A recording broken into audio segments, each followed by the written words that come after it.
Pledge allegiance.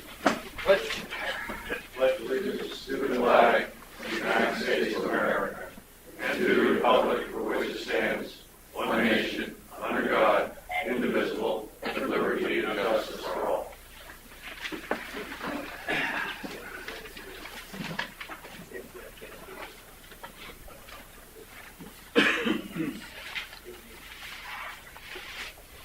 Okay, our agenda today has a very nice donation coming to us from Reese Cropper. Approval of 6 different sets of minutes. President's remarks, General Manager's report, Marine Advisory Committee report, Frank Watkins, public comment, second reading, revision, MO9, search committee, Gas Petersky, first reading motion to approve change of section 600 sign regulations as proposed by the ARC. And Tom Terry, I'm their liaison. New business, board budget guidance and discussion. Bill Cordwell, motion for budget and finance, assistance to board and general manager Jack Collins. And by the way, Jack is with us today. He's in the form of this little black box right here, joining us by cell phone. Marty says he's never looked better.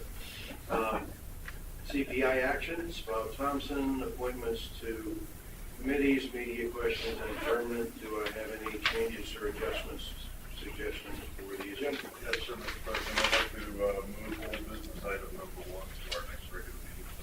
Okay.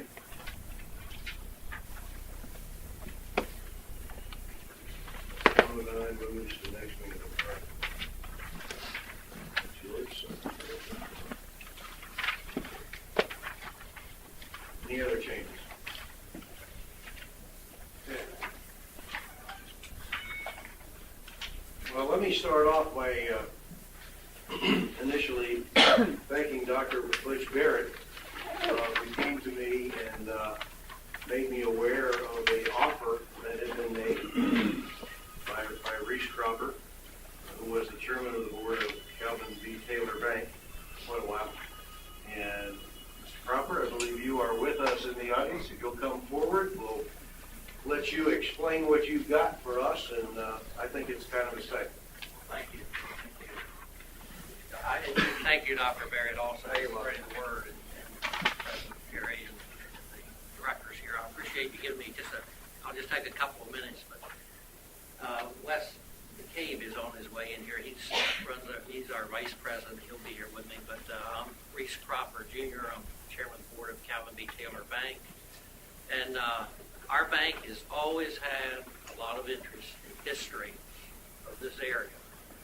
And we have to get today, I want to present to the council here, or to the community, these documents, which are the original contracts of sale for the various homes and farms and marshland or what have you that make up almost the entire property, which is now Ocean Pines. So these documents have been waiting to be presented for 45 years. But these represent like 26 properties, and these are a nice summary of what prices were. But these documents were given to the bank about 30 years ago by Raymond D. Coates Sr., who at the time was the attorney that did the original settlements from the local sellers to the U.S. Land Company, which formed a division called the Maryland Marine Properties. That company, they were out of Chicago. That company was actually sold to Boise Cascade. They really started with a company other than Boise Cascade. So all these options are available to the properties. Ray Coates Sr. felt that they belonged to the Taylor Bank because my father, who was president of the Calvin B. Taylor Bank before me, found that the local sellers of these various properties, and we have a mindset now, you have to remember that it goes back 45 years ago, but they were very concerned about signing a deed to these people from Chicago, and were concerned that the checks wouldn't clear. So my father volunteered to act as who was a local person all of his life, and parents before him. So he had a lot of people said, I will be the escrow agent so that you give me your signed deed, instead of giving it to the attorney, you give it to me. I'll call the bank and be sure that your check payable to you has been paid by the bank on which it was drawn. So therefore, they're going up your way. So that's what my father did on each and every one of these. He held the deed that was signed, called the bank. When it was clear, he then delivered the deed to Ray Coates Sr., who recorded it. But it was a matter of this deal was getting ready to fall apart because the people were just concerned about people from Chicago not following through with the contract. And when you go through these, you'll see that the total of all the properties sold for a little less than $4 million. Back in 45 years ago, that was a lot of money. The largest amount of one property was for $1.5 million round figures. The smallest price was $2,500. And we encourage the community to take these documents. Now, they're only the sales contracts. There's no maps with them, which would be nice to have a map put with them, but I don't know how people would do that. But either put them in some kind of laminate them and put them in some kind of a folder so people can thumb through or display them in a crate or something in a public place and have them display. But we're proud to be able to return these documents and bring them home after 45 years. Thank you. Thank you. Thank you very much. Appreciate it very much.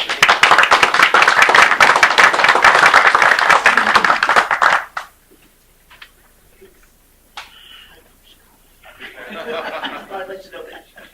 Wow. That's a sheet that You apparently Mr. Coates made that up. Right. It's the summary of all of them. Your summary of all of them. It's got the number of acres, it's got the price per acre, and whether it was a home, and whether it was a farm, or whether it was just a lot. It's a neat- Thank you very much. Thank you. Thank you. Our Teresa, pleasure. let me give you these.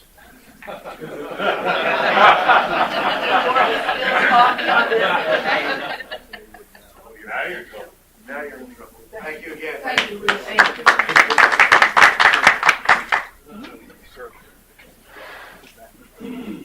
To all you real estate agents, those prices look pretty good to me if I'm a buyer. I'm telling you. Okay, approval of minutes. Go right down the line. July 17th, special meeting. Any changes or adjustments? Move to approve.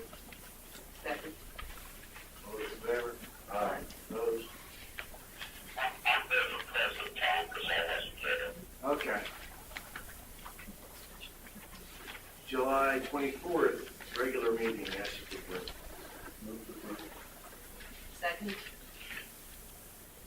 All those in favor? Aye.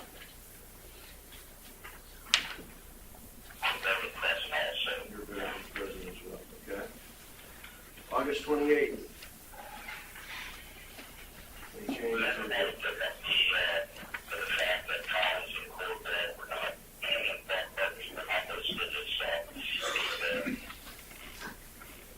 I can't understand.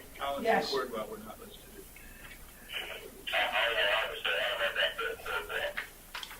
Are you there? Yes. Yes.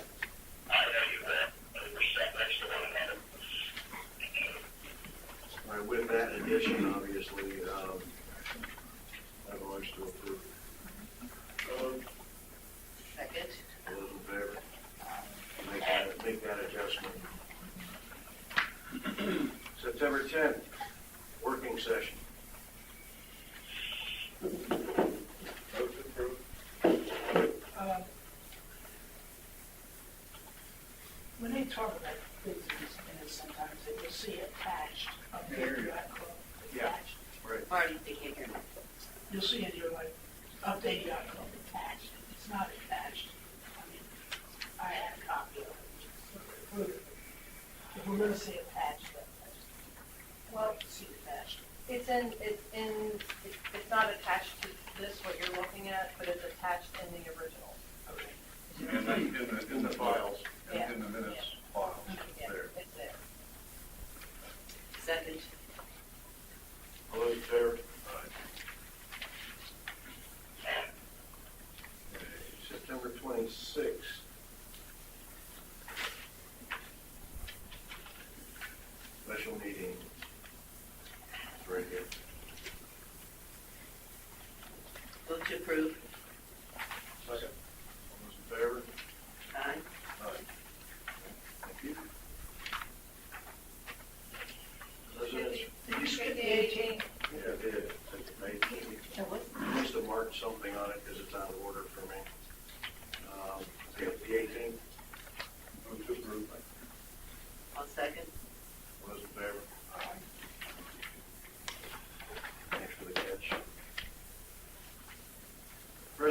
remarks, I just want to bring the attention to the community that Donald Bunting, who worked for our Public Works Department for 14 years, at age 71, passed away recently. So make sure that someone who worked here almost 15 years.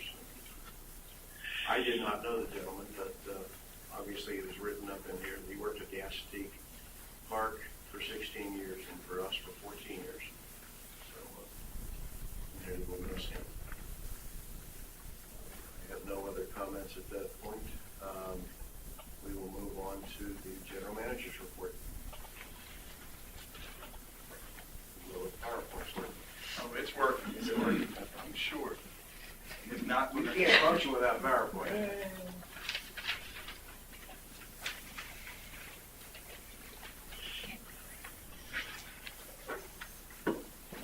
Thank you.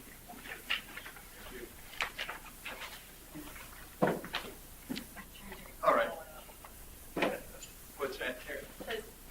Dan said more good trees, I said the trees are getting smaller. All right, cover some quick things here with you.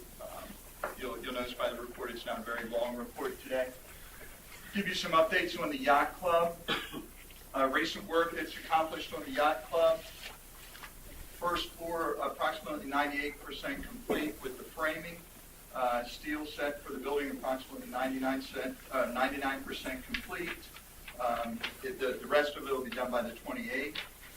Starting the block for the marina retaining wall, elevator shafts are completed, hoist beams for the both elevators are being installed. Began preparing first floor for installation. Basically, their first floor is pretty much wrapped up. They're starting on the second floor. First floor sheathing is all about 98% complete. First floor diamonds, concrete ground steel beams. When they had poured the foundation, they had framed out an area so they could mount the beams. Now that the beams are mounted for the infrastructure, they went back and did the pour for those, so that's complete. Work scheduled for next week, set the floor joists for the second floor and have the sheathing. They'll start working on the sheathing on the outside, finish installing the block around the marina retaining wall, and start facing on the first floor. Now, part of that we're going to talk about in a minute with the block.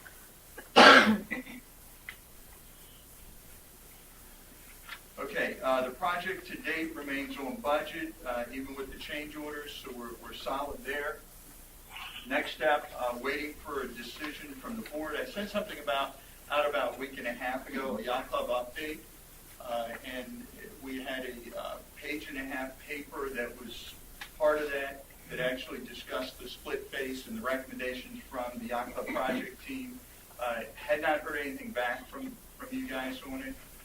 So we really need to get a final decision on that, a board decision based on the information around it. So I don't know when you want to talk about that, if you don't want to talk about it, but at this point we've got to make a decision so we don't hold the project up. Something you want to talk about, not talk about? Yeah, I mean, this is, we usually try to go through the end, but Okay. We'll stop right here and do that. You all received the write-up. It's basically a historical outline of what went on with the outside block and stone, the now famous stone that disappeared from the project. I think it was a pretty thorough write-up of what went on, how we got where we are, what the options are as to timing and impact if any adjustment were made at this point. Are there any questions about that write-up? Obviously, Bob didn't hear back from everybody. I thought it was pretty I got a clear. copy of it. I searched it last night and could not find it. I hear you guys back here. I brought copies, just in case. Seriously, electronically, I did not have one, so. Okay. That's why I gave it. And I did respond to it on 3 different occasions. Nobody liked my response, but I responded. I didn't know we had a choice. Hold on. Did you get his response on that? I did not get any feedback. You don't remember me asking for the dashboard part of that? It was related to that. Has to do with the I sub. didn't want to have an existing board, but I didn't know we had an option. It read to me that it was, Well, we did, I block was mean, bought. that, I'm just referencing the fact that that's the write-up of what is going on. I mean, it didn't say, what are we gonna do? I didn't know it was the next step. I thought we probably, Well, we basically pointed out all the facts surrounding the block, all the information about it, recapped everything, and then put it in a memo form and sent it out to you all. So it really, we haven't, because of all the energy created around the split phase, when it was, when it wasn't, we tried to put it all in a synopsis and get it to you. There are costs associated if we switch. The block had been ordered, but all that's in the memo. So it's really up to the board to say yes, keep moving with it, or no, don't. the memo said the block is actually on site. At the Not yard, our- not our Yeah, site. Parker Block. Correct. Okay.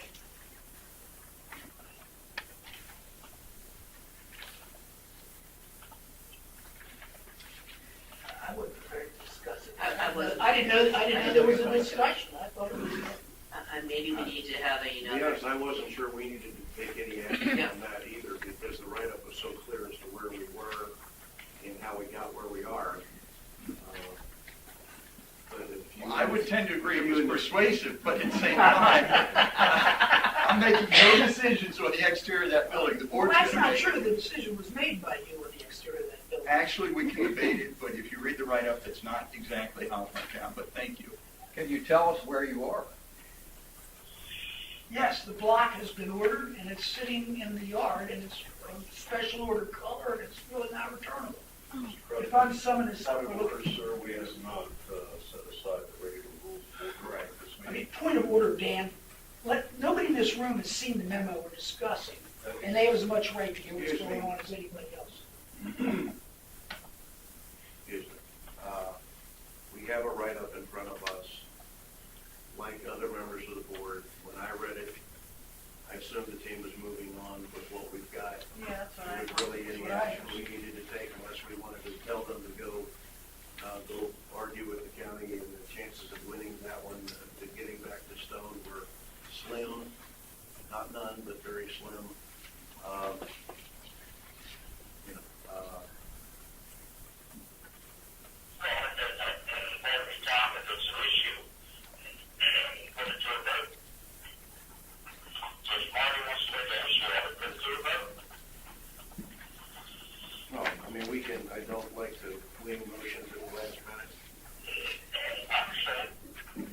I understand. But yeah, but I guess I should have responded that I didn't have an issue. No response. To prove an issue, we can go back to the council, which is going to delay the voting process a little bit. A, it's going to cost about $60,000. Bottom line. Like, right on both. We're going to do that. Yeah. All right, for the record, does somebody want to make a motion to move forward with the materials that, in essence, is getting approved by the county? I'll second that. Bill, comment? Discussion. Wait, Jack already made it. Yeah, here we are, again, discussing something that is not on the agenda. What's the motion? The motion is to just go forward with the split-based block, which, there's a lot more in that memorandum than just that. And I wasn't prepared to discuss it in this meeting, so I'm not gonna vote. That's fine. Obviously, sitting here, we didn't realize we needed to have a motion. That was pretty obvious in the situation we were in. We got the write-up, it was pretty clear as to where we were. We didn't really, I didn't gather, and neither did anybody else, that you needed a motion for us to approve it. But we now have a motion, a second, we're into discussion, and the motion is to approve the exterior materials as approved by the county.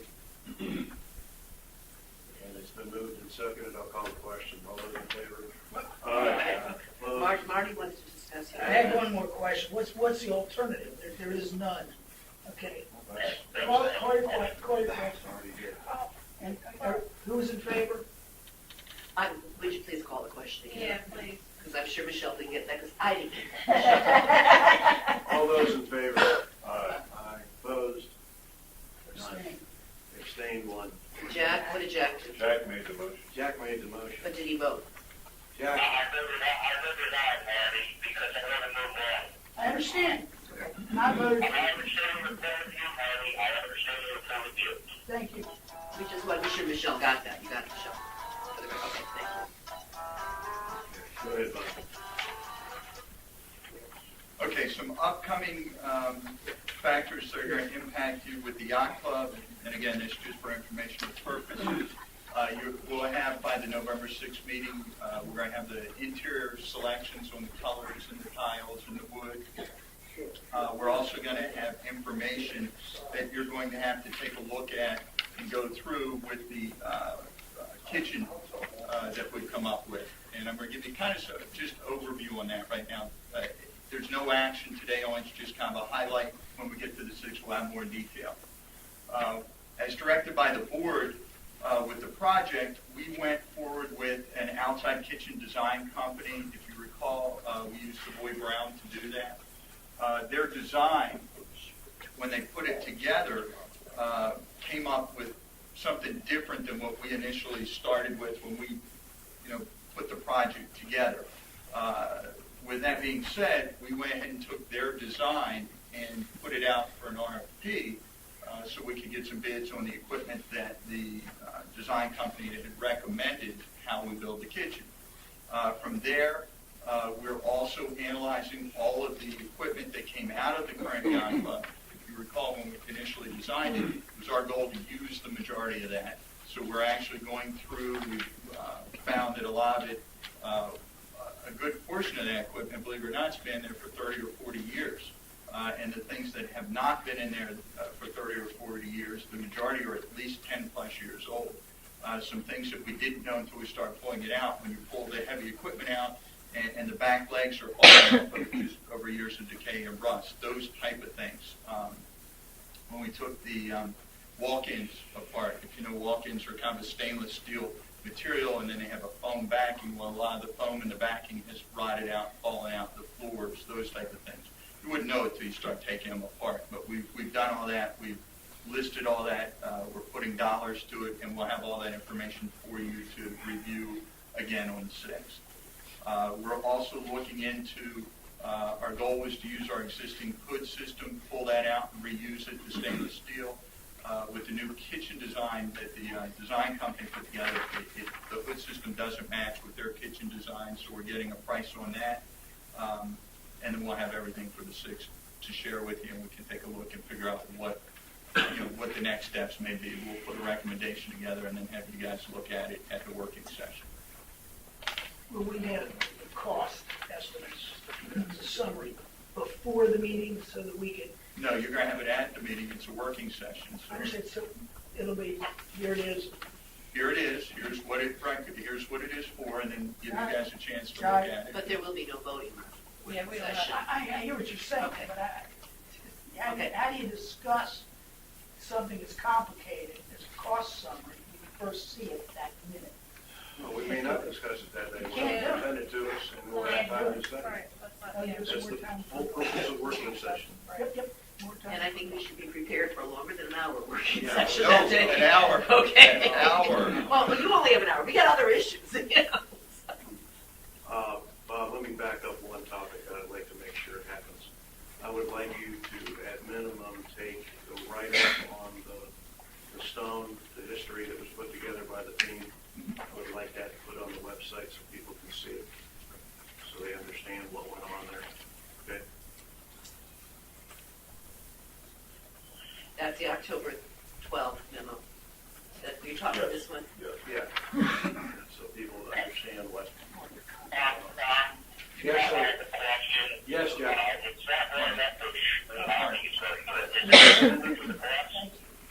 I'm sorry, say that again, Jack. Is that available to the press? Yeah, we're gonna put it on the website, yes. The answer is yes. Well, I wish we make a hard copy available to them so that they can inform their readers as to how we arrived to this. Yeah, well, that's, okay. Yeah, that's fine. That's what the write-up does. I agree with you. We're all in agreement. Let's make sure that the public knows what's going on with them and why. Okay.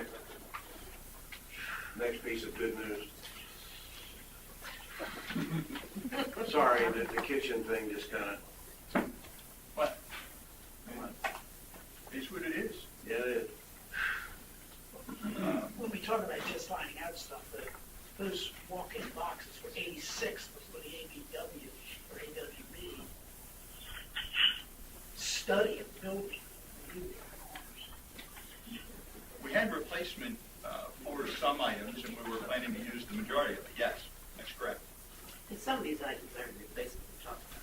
This is- Well, again, that's what we're going to talk about. Yeah. I'll give you, what we want to do is get you all the factual information, all the actual data, then give you guys some time to digest it. We'll talk about it briefly at the work session. I'll give you the information on it, and then over the next couple of weeks after that, we can kind of kick it around, see what we need to do. And then What is the time frame you need to know about the interior, the kitchen? In other words, if you need board approval, when do you need it by to get this ordered? we'll talk about it on the 6th. You'll have a date. Yeah, Okay. well, we're getting all the dates for the timeline for the entire project, how that will impact the project. Good, thank you. Okay, Hingham Lane. We ran into an issue with the Hingham Lane project with the, and you all know, we've talked about a couple of meetings with the permitting process and the changes. We've got, all the work's been complete with the exception of the final site work to put the big pipes in. And before we move forward with that, we went through this last week and a half of all the numbers to figure out where we are. We knew there were going to be some overruns in the engineering. With the design changes that we had to go through that. So I put that all together. We're ready to go, but we're over budget on it, and I'm not going to move forward on a project without sharing the information with you. So original contract price was the 403 with McDonald and Sons. That was their contract. We had estimated costs in there of approximately 136. The total that the board approved at the time was 540 for the project. The funds that we've spent to date on the project, 332 with McDonald's, approximately 116 with OPA, and approximately 72 on the engineering cost. Now, the 72 is where the biggest hang-up is, because we had to redesign it 3 different times to meet the current MDE requirements. Wetland, if you remember, it was 2 months ago I told you we had wetlands issue. We had to go back and have redelineated. Number of things I've been giving you updates on with the particular project. So if we look at everything amount to date, McDonald's Sons at 332, OPA 115, 72 for the engineering changes, brings us to the 520. If you go to the next page, I start with the 520. The board approved 540. Remaining funds are 19,737. The recommended work moving forward to get those big pipes in the ground, and I don't know if you saw, we actually had to change some of the pipes when we found the interlinks. And again, I updated you guys along the way when we did this, but we didn't have all the numbers associated with it. Some of the pipes that came from the interlinks section were higher than anticipated. So when they started to do some of the sampling, they found pipes in different areas, so they had to change the design of the pipes. They had to put the concrete, there's 2 concrete, hit the exact name on, but basically it's where one pipe comes in and it redistributes, points it in another direction. 2 of those had to be redesigned. All that came into play. We went back to bid. McDonald Sons was bidding out locally for the site work for that part of the project. The bid was a bit higher than the 81.7 that I have listed here. And for the site work, when they went back and we knew all the changes once we had the MDE, once we had the state approval, everything for the project, went back to the original subcontractor, and we went to the subcontractor that's working on the yacht club, which is Goody Hill, to reprice it, see if we could pick up an improvement. We did there, and that's where the 81.7's coming in. Additional piping survey work comes to 94. All that comes to 94,750. So the delta that I have right now that I'm working with, it's approximately a $75,000 difference. When the engineering changed 3 times, the wetland delineation had to be redone. We went back through the last week. We've been going through all of the past year and 2 months worth of contract to include all the bids from, or not all the bids, all the invoices that came in from the engineer, matched everything up. We even went back and had them double-check pricing, see if we had missed anything, and all this is accurate. So we haven't spent it. That's why the pipes are still in the ground. I didn't have authority to overspend for the project. So the options we have are to stop the project where it is. I'll rebudget for next year, $75,000, and address the Hingham Lane, or we keep moving with the project and get it wrapped up. But I need board approval to extend it to the 75. And you'd have had this in the last couple of days, but I was working on last night and early this morning, pulling all the final numbers together. So this just happened in the last 8 days to get the numbers and verification. Can we discuss this now? Sure. The new board members, tomorrow will mark 1 year to the day that the board approved this project, $90,000 over budget. The budget was $40,500.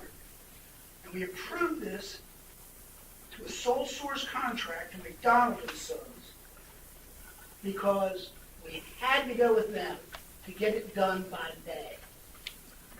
We were told the time frame would be December 15th to April 15th.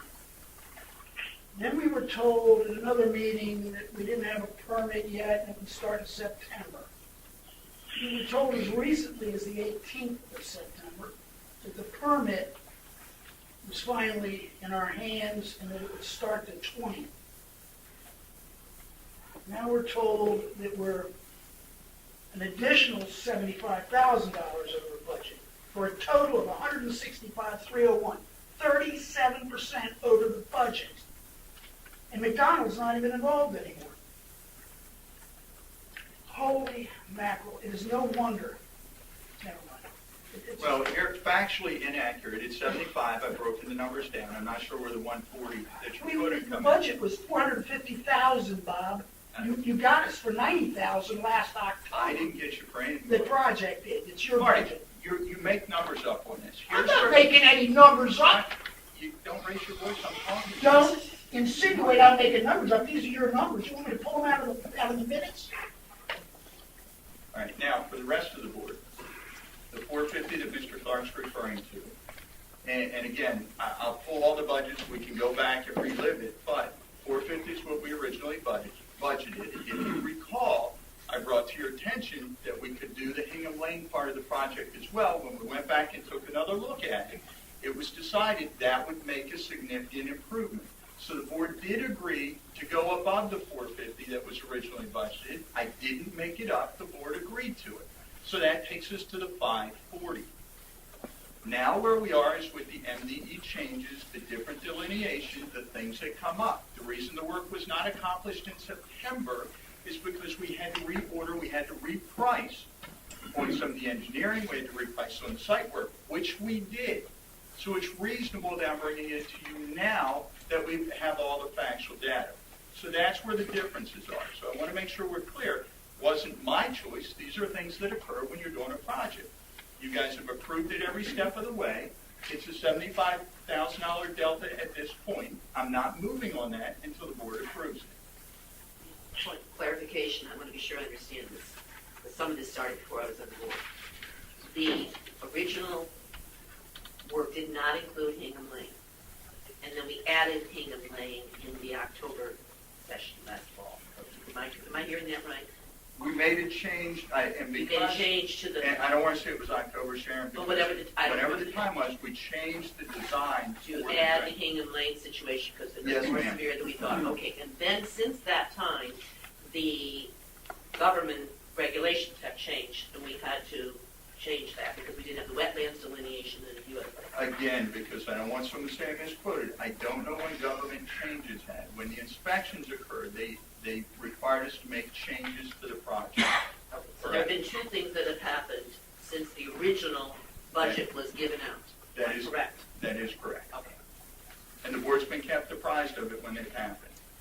Mr. President, I'd like to put a motion on the floor at this point so that our discussion can be focused.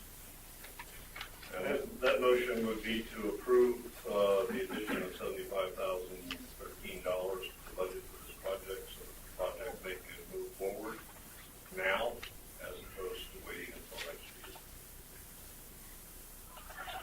second that motion for discussion. We have a motion and a second discussion. Can I ask you a question? If it is delayed, what impact will that have on the project? Or for the community that surrounds the project? Yeah, if you recall, when the project was redesigned, this affects 11 and 12, and the capture of that water, and the redistribution of that water with bigger piping with the Hingham Lane part of it.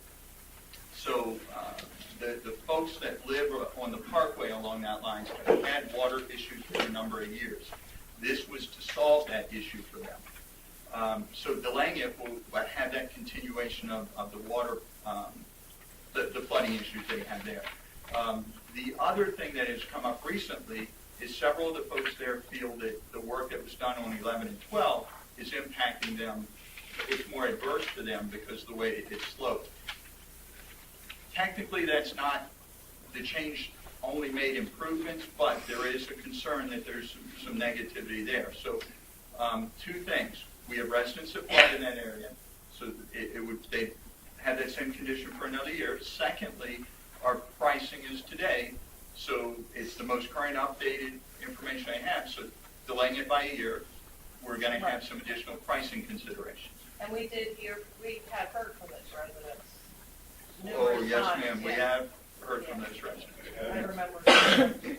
All right, and the equipment, I mean, not the equipment to do the work, but the materials, the piping is on site at this point in time. We've purchased it and it's out. That's correct. It's been there for months. Yeah. Is there any fallback on the design where someone should have known the rules changed or didn't change, or I don't know what exact words to use, but the reality, I'm just basically asking, is there anybody to go back to and say you should have known and therefore some of this funds doesn't belong to us? That's what we went back this week and tried to double check. If you recall, we ran into an issue, and again, it just, as development occurs, when the interlinks section was put in, the pipes are higher than, the way they come down the Hingham Lane, higher than where the pipes normally are. I brought that to your attention as soon as we found that out. That caused a redesign. That was something that wasn't expected. It's an unusual type of situation. Not sure why they did it when they, I didn't go back to see Interlinks file, when that final design was approved by the county, but when that was finalized, the pipes are higher than what they normally are. So that was one of the first things we ran into. When the MDE inspector came out and wanted redelineation of wetlands, if you recall, I brought it up at several board meetings. One of the inspectors came out and flagged the bottom of the ditches, actually put flags in and said, this is now wetlands. You cannot do any change to this without having a whole new delineation. It's wet. It's a ditch. It holds water. That's what it does. So we've had our share of bumps through the process, but you guys have been made aware of it every step of the way through the board meetings. We didn't have the final numbers because it's been changing up until recently when we had the final approved design through the proper authorities. Yeah.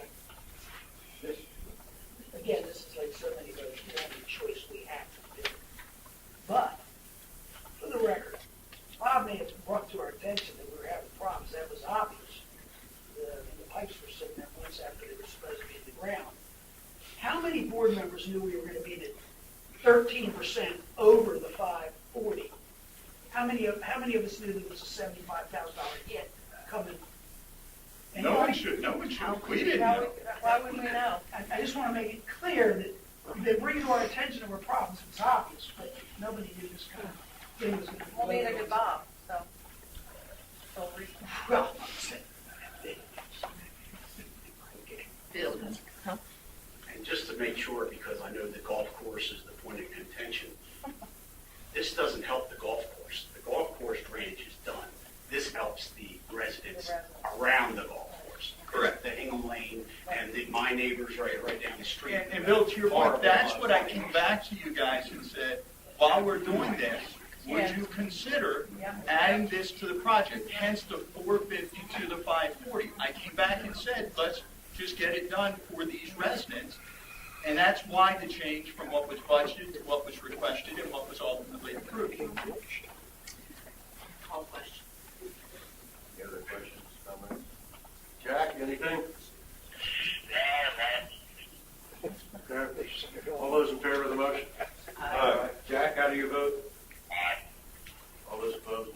7-0. Thank you.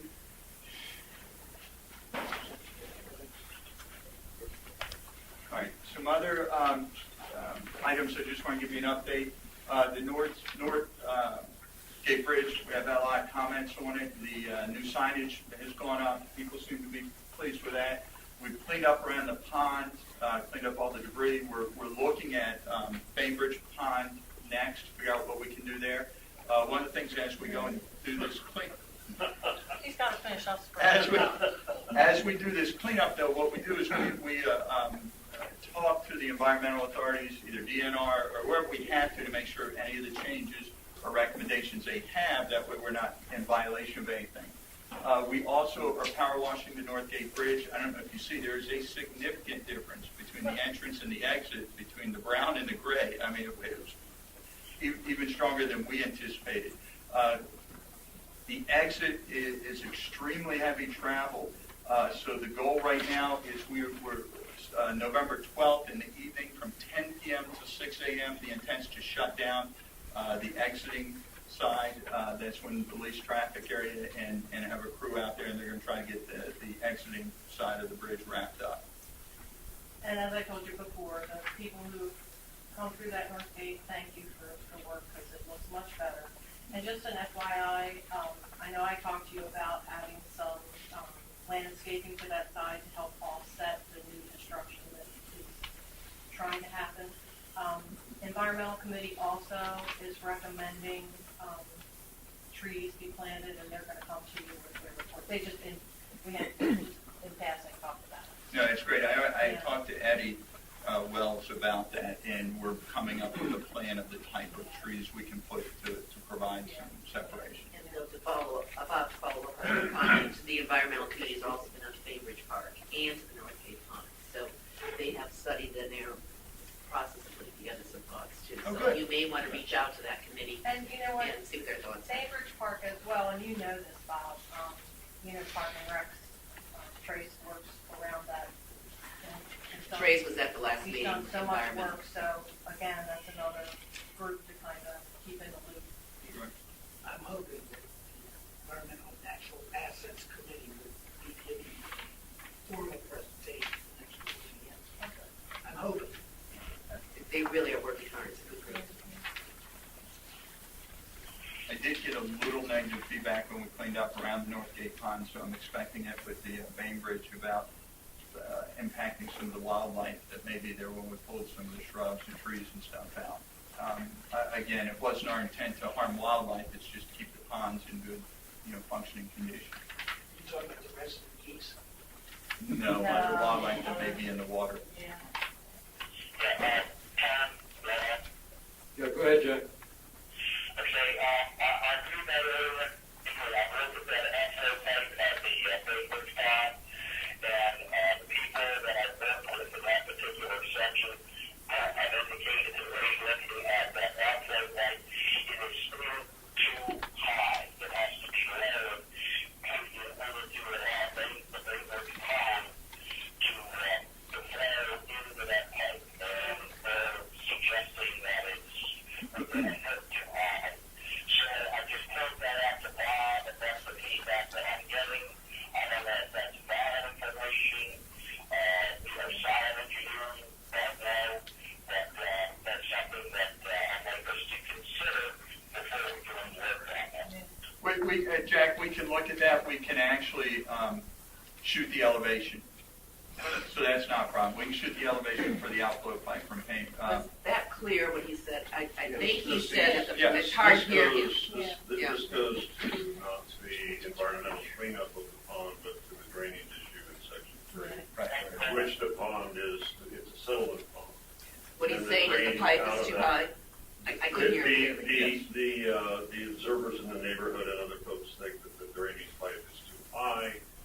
Bob's response is absolutely on point, that in fact, we need to do some engineering over there, along with a lot of other drainage engineering, to make sure that it is right, or to define what the corrections are and develop, in my book, an overall drainage plan, and I think in Jack's book as well, an overall drainage plan for ocean ponds, not just section 3.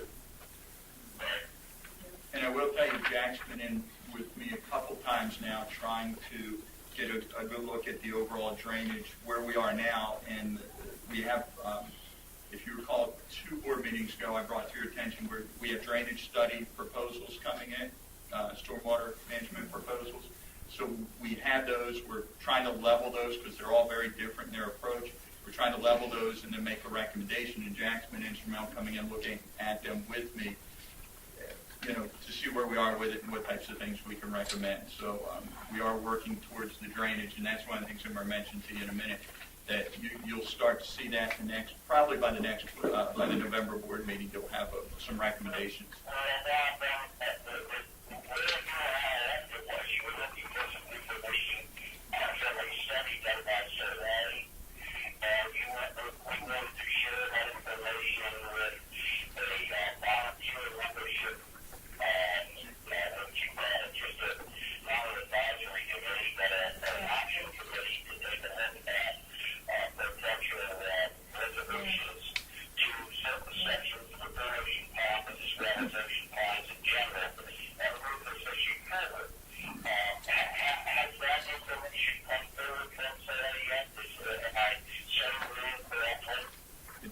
I can't understand him, All I'm right, sorry. what Jack and I have been talking about, we have some additional drainage information that Steve Soule has done over the years for us. We've re-requested some of it because we have some gaps, and Steve Soule has that information.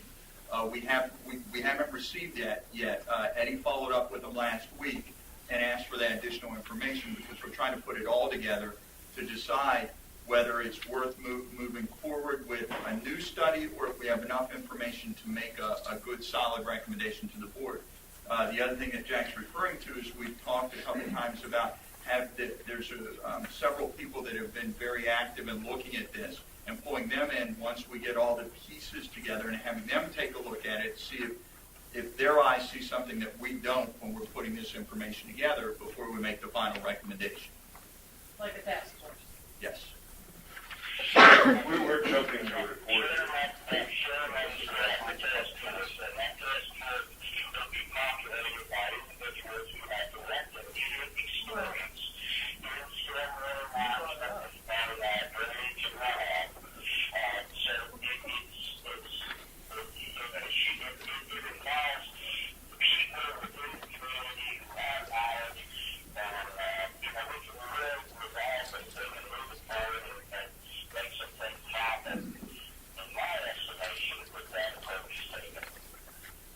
Okay. Good. All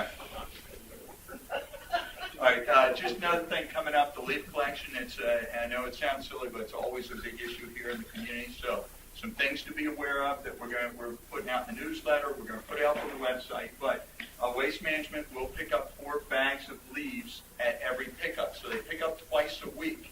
Everyone has to be encouraged to participate. Bag your leaves, put them on curbside on your regular trash day. In addition to your regular trash pickup, they'll take 4 bags of leaves. Additionally, they'll take bundles of sticks that are not more than 4 feet in length as long as they're bundled together. So we're going to put this out in the e-blast and in the newsletter, but this was a good opportunity to make sure I stomped my foot and said, remember that. Yes? Somebody said that we had paper bags for leaves available. Last year we did. They were for sale at Public Works, and we pretty much were selling them at cost where folks could come and buy the paper bags. For $1 each. Yeah, they I mean, it's they so were much cheap. more environmentally. Absolutely. And we ask that you do that. And the next thing, let me give you a couple of the others, but that's a good point. We will we've leased the truck again for this year, where we have a trash truck that we leased from Ocean City, and we use it for a 6-week period, and we'll have a crew assigned to the truck that will go the opposite day. So if your trash is pick up Tuesday, okay, from Waste Management, we will not be on your side of Ocean Pines that day. We'll be on the opposite side. If you have a Wednesday pickup, we're going to be on the opposite side. So if you come in down for a weekend, or you spend your weekend, you bag 25 bags of leaves, we'll try to come by with the truck. Just time it the opposite day your trash pickup. We'll have the trash truck we lease that comes by and picks those bags up. So please, we want to help you with that bagging. The other thing is we're going to have the yard opened up again on Saturdays, starting November 22nd through December 20th, where you can actually bring leaves and debris to the Public Works yard. Now, I will tell you, we're looking to put a camera up because last year people put mattresses and trash and stuff up against the fence, and quite frankly, it's wrong. We catch your tag number, you're going to pay to have it removed. I mean, it was just wrong to do it. We're trying to provide a convenience for those who don't have, who can't take it to someplace else. We want to try to help you, but be considerate of others. Yes. Do you think we could be more firm in the newsletter directions that people aren't to rake their yard leaves to the street for us to pick up? Sure. I mean, that's, a lot of people are not raking their ditch out. They're raking their yard to the ditch and then up to the road. And then they do this and walk away from it. Yeah, and unfortunately, and this is where the big issue comes in, and to your point exactly, we maintain the stormwater, the ditches. If you're raking your leaves and you're filling that ditch, it slows our team down dramatically, and then if we get any type of rain or precipitation, it makes those leaves so heavy, and you may think it's convenient for you, but you've just messed up all your neighbors down the line because we can't possibly, we have a leaf back that, if you recall, we bought a new one 2 years ago, and we come by and try to get all those up. So the best way, if we all work together, we can get them out of here quickly. But everyone has to work together. If you rake, please don't rake all your leaves down in the ditch or all your leaves through the ditch up to the roadways where you've got piles. It just isn't where we are. Is it possible on the information board to say leaf collection information on the website so that people know I would to like look at to the rules see and a regulations? press release from Teresa or somebody stating the importance of putting in paper bags for the environment, so the plastic bags. If we And have even if we don't have, they have them at Home Depot. I mean, where they can get them and the cost of them or something like that, maybe Teresa could do that because environmentally, these plastic bags are just awful.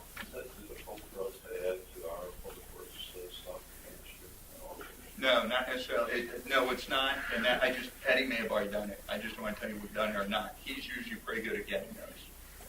And then we I just don't think a sell lot of them. people knew they were available.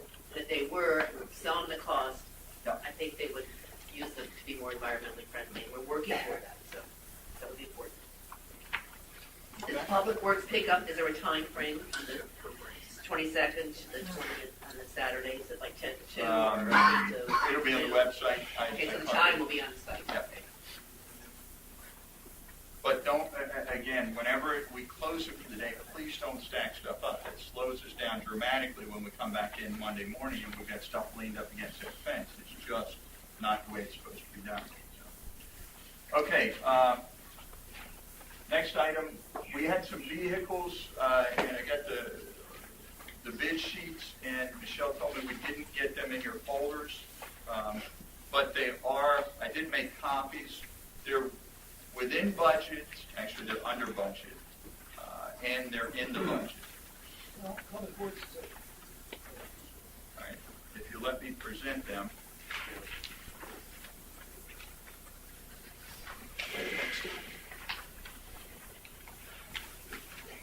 There's two different ones. Yeah.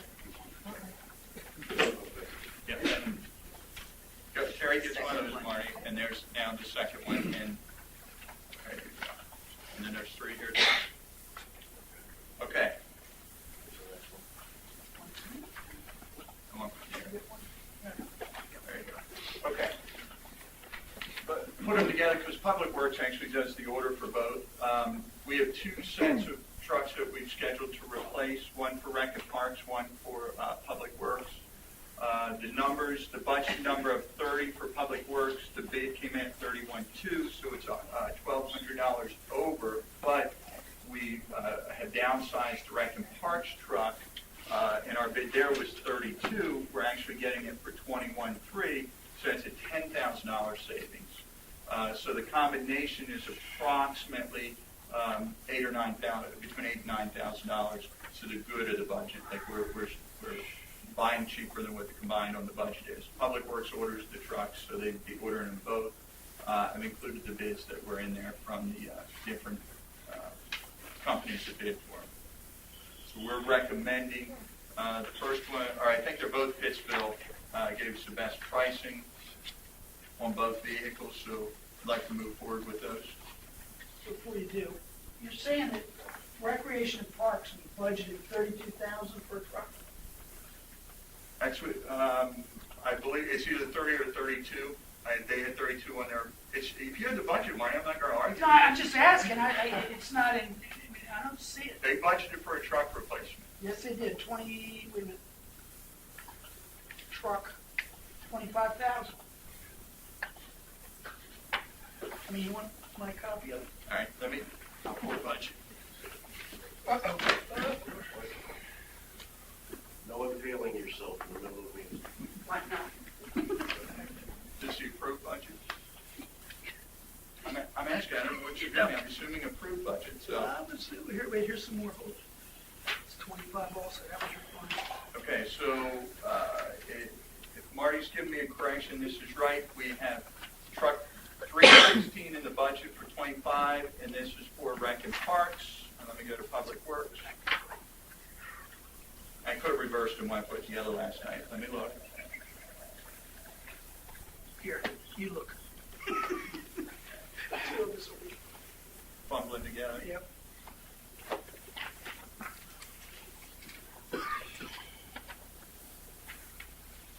Public Works has two the one truck, the F-250 is at 30,000. Yep, all right, so the Public Works one's right, 30,000, 31.2, so that's right. We're still below budget on, yeah, but let me get my numbers right. Add taxes and tags. Taxes and tags, Budget. yeah.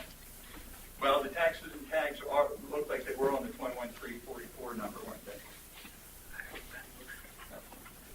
So if it changed 32 to 25, we're still ahead of budget.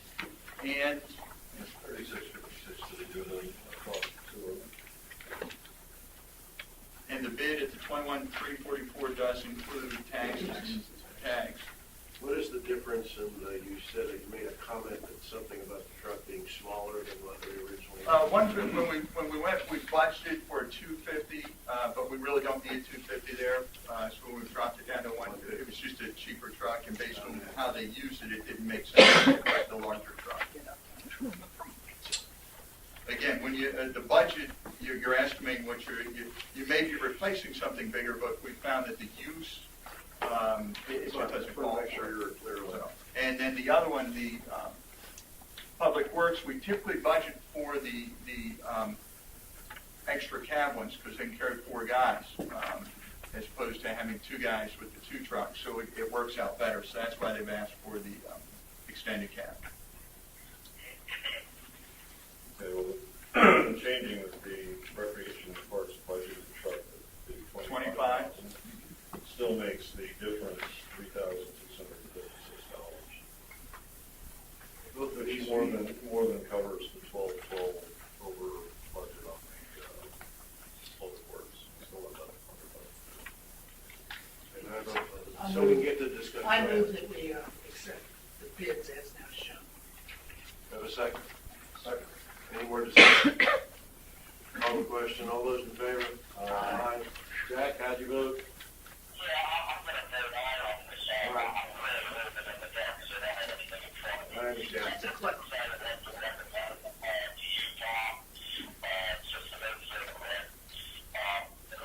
Maybe this should be an issue for a building committee rather than this particular code. Number 1 or number 2, I would like to see personally the difference of the delta as on that process. The delta between policing and buying, and see if there's any savings there. And that's why I think that time frame should be moved to the to-be work session rather than the general session. Well, I mean, the issue is that we get, Jack, so you understand, we go through and we can look at the leasing when we put the budget together for next year. These are issues that have already been put in the budget. If Bob asks to come back and do that. Right. If I I may add a Yeah, but point. we don't vote on things at working sessions, so if we need to have these brought back and voted on, we have to do them in a board meeting. If you remember, we discussed leasing the golf carts. We did.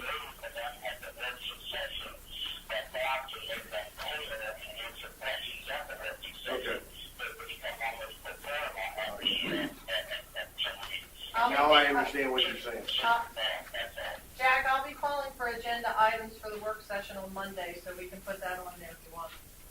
Okay, good idea. All right. Last piece, just, Sharon, are you- No, I have another question. Do we actually need to vote? I mean, we did, you did, but do we need it to because he was in budget? over Over 15. 15. It's over $15,000. It's over 15. But it was already approved in budgets too. Doesn't make any difference. It's over 15, we still have some. That's our procedure. Just some items, that these are just things that are coming up to be aware of. I'm going to bring to you, we're revising, we did it last year and pulled the numbers together, and I'm putting them back together now, revising them for the computer infrastructure upgrade. We're starting to have more failures with our server and some other, the internal, so I'm putting that together. Website's very, very close to rollout. We ended up having some glitches with it, and if everyone's watching the news with the rollout of a website nationally and the criticism, we said, we're going to wait. Now, that doesn't mean it's going to be perfect when it comes to live, but we're trying to get as many kinks out before we go live with it. We will have the CIP by the November board meeting, and next, as I said, next steps towards drainage, and that's what Jack and I were talking together about. Jack, one more comment on drainage. Just from a historical point of view, we have done, and I trust you have the records on that, a full drainage study of the southern half of Ocean Pines from Nickel Creek Road south. Okay, I believe Steve Soule was the engineering company that did it. They shot the elevations, and I also believe we had a wetlands delineation done for that whole area at the same time. So we had a good idea then of what needed to be done and what should be done. Hopefully you will have those records so you can look at them compared to today's conditions to help you decide what scope to put on your drainage study and engineering work. Can I ask a CIP question? This is more for. Nothing too hard. I know it's not. Jerry has been going to the committee meetings and explaining the new process and whatever, which is wonderful. It's great. We get, is that how the committee should now be requesting whatever it is their wish list is through that process? The reason Jerry went out to the committees is we're trying to put the CIP plan, the big plan together for the board to approve, or at least to begin working on. So that's what our step today is. Our intent is once we get a final approved capital improvement plan as a whole, and so keep in mind, it's a living document, it's going to be a working document moving forward, we will use that for budgeting purposes the following year. So yes, we'll ask the committee to work through the liaison or the staff, whoever the staff person is working with that committee, to submit those, and that'll be also another step in the budget process for us once we have the framework of how we want to move forward with it. That's what I thought. Yeah, so he's out there now getting ahead of it so we can make sure Yeah. if there's something we haven't seen or something we haven't thought of, that we don't miss it. What a great. Regardless of the various channels, there is an annual report from every advisory committee that in that format of that report, there is a section for them to include budgetary type issues. So even if they give it to Jerry directly, they hand it to a liaison, however they do it, I want to see that in the annual report that comes from the advisory committee. It's structured in there so that it's captured, it's not word of mouth, so we have a place to find it. Lacking anything else is going to be in the annual report of the advisory committee so that it's in there. There's nothing wrong with giving it to Jerry, there's nothing wrong with giving it to the liaison, but that's the spot where we agreed 2.5 years ago that that's where we would put that kind of budgetary requests from the advisory committees, that if they did their annual report, they would include in that things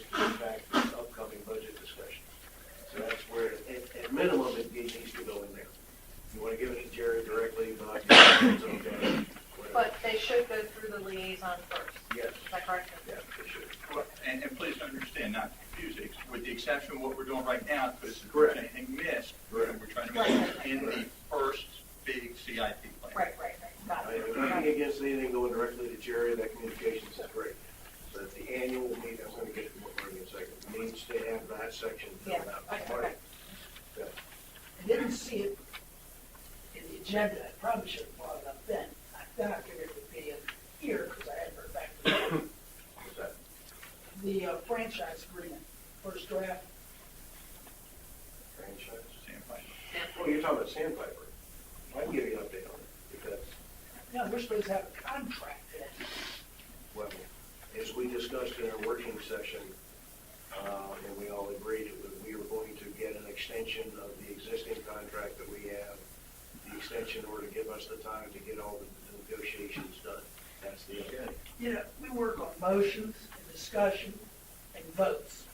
Now, put the working session aside a minute. There's a motion that was approved at, what meeting was it, June? A motion by Sharon. And that motion was approved by this board that we would have a draft agreement at this meeting. You're telling me now that we have missed another deadline? You know what, Marty, it becomes a point in time when my fuse runs out. Good. It's We about work, time. we work in working sessions all the time, and you publicly stated in our working session that going for an extension was no big deal, we would be able to work through the issues, you were fine with that. And Issues, you not, present it this way. okay. I presented it. You want to make a motion that we allow for an extension while we're negotiating this thing, please make it. No, I want to, we have a motion that was approved. I'm looking for a draft contract then. It's not here. Thank you. Can I get a motion to get an extension? I will be glad to make that motion, that we get an extension, because Do we- I know this committee's been working. We don't have on a, this. we gotta do it. The thing expires in less than 2 weeks. This sort of reminds me of the last extension. May I have a It second? fumbled. So I have a second on that motion. Dan, More Dan, second. Dan seconded.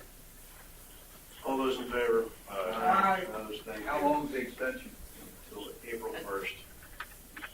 April first? Yeah. The update is our lawyer has been in contact, which I intended to do at some point, even though it wasn't on the agenda. I probably should have done it as my presidential remarks. Our lawyer has been in contact with the lawyer of Sandpiper, and they are beginning to exchange. We had our first strategic session with our lawyer. Marty, you were invited to it, but you couldn't attend. Dan and I had that session. The lawyers are talking to each other and putting together a timeline in order to meet the.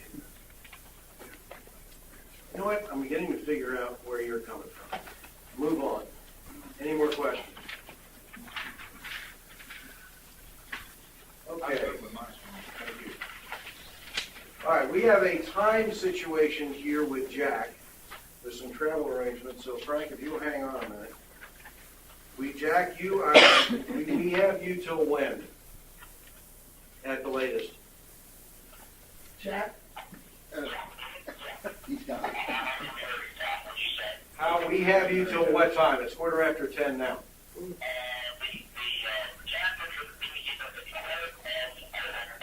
Quarter of 11. Okay, I think we're gonna, with the approval of the group, obviously the motion that Jack has is under new business, but in order for timelines, I want to move that up in the agenda. Is there any objection to that? Frank, can you hang with us?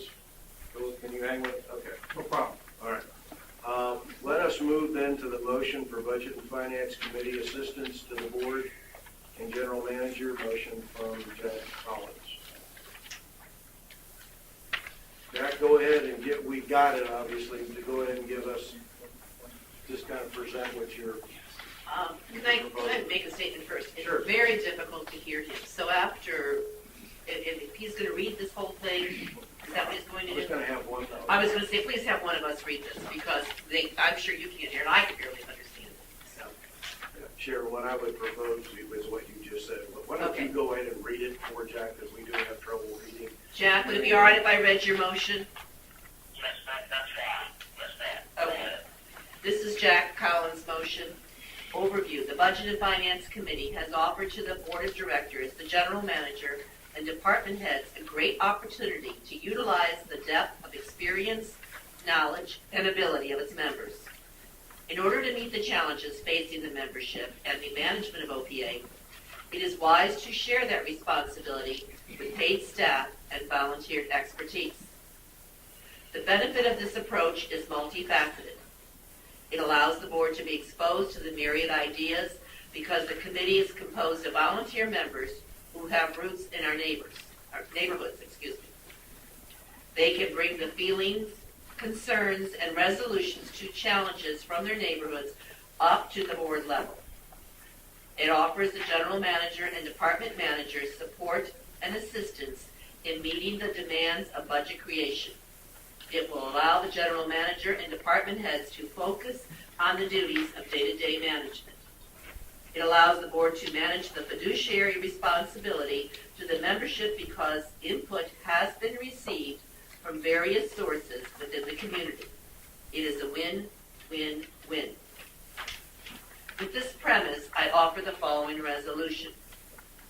Number 1, the Budget and Finance Committee is charged with assisting the General Manager and department heads in the preparation of the annual capital and operating budgets and periodically advising the Board of Directors through the General Manager of its progress, as required by Resolution C-03, F-02, and Article 8 of the bylaws.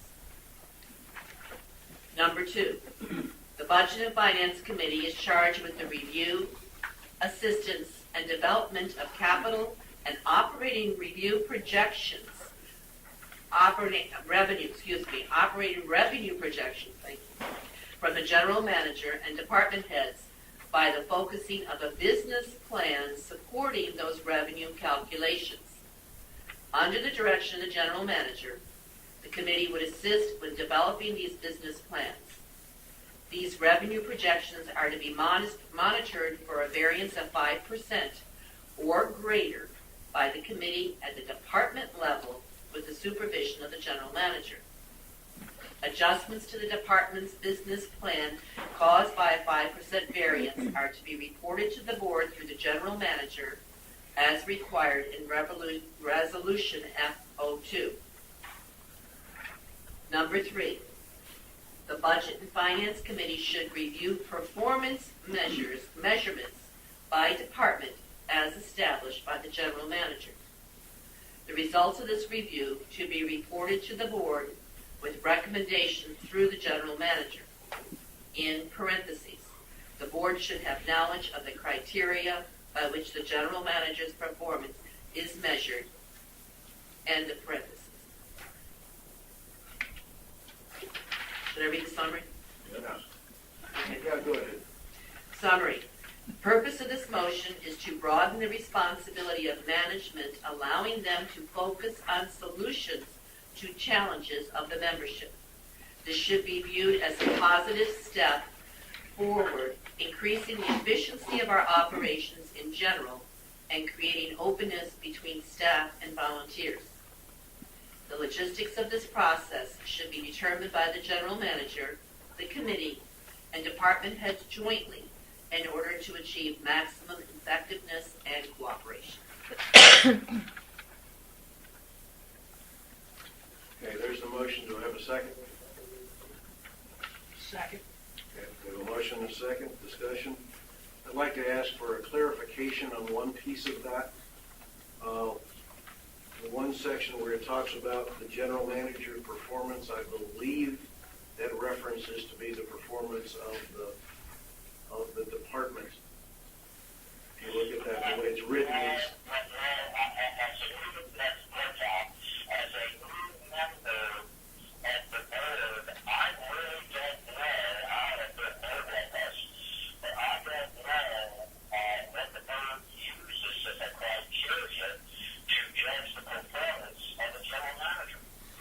Okay, well that was, okay. All right, well then the wording is as you want it. Okay. Let me say this, if that is an issue outside of the general meaning of this particular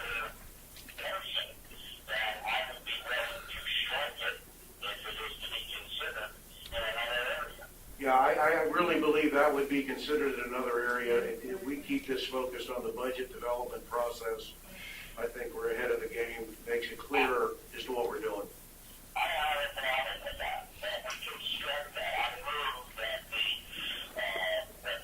motion be amended by removing the parenthesis which states the board should acknowledge or record which general GM's performance measure. Is he talking about all of paragraph 3? I think you need to take out Paragraph 3. 3 basically does not apply itself to the budget process total. The rest of it does, that does not. That way Well, there's two different things in paragraph 3, my interpretation. One of them is the Budget and Finance Committee and the GM should review performances measured by the departments.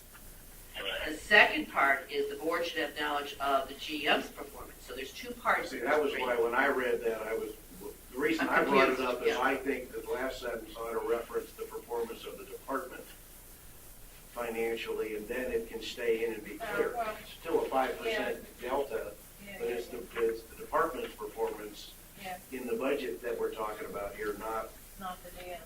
the So GM. are we talking about removing the entire paragraph 3, Jack? Is that what you're referring? I would just like a clarification, that's all. No, just a one sentence rule. The budget finance committee should review the performance measurements by the departments established by the GM. Essentially review reported to the board with recommendations through the general manager. The rest is the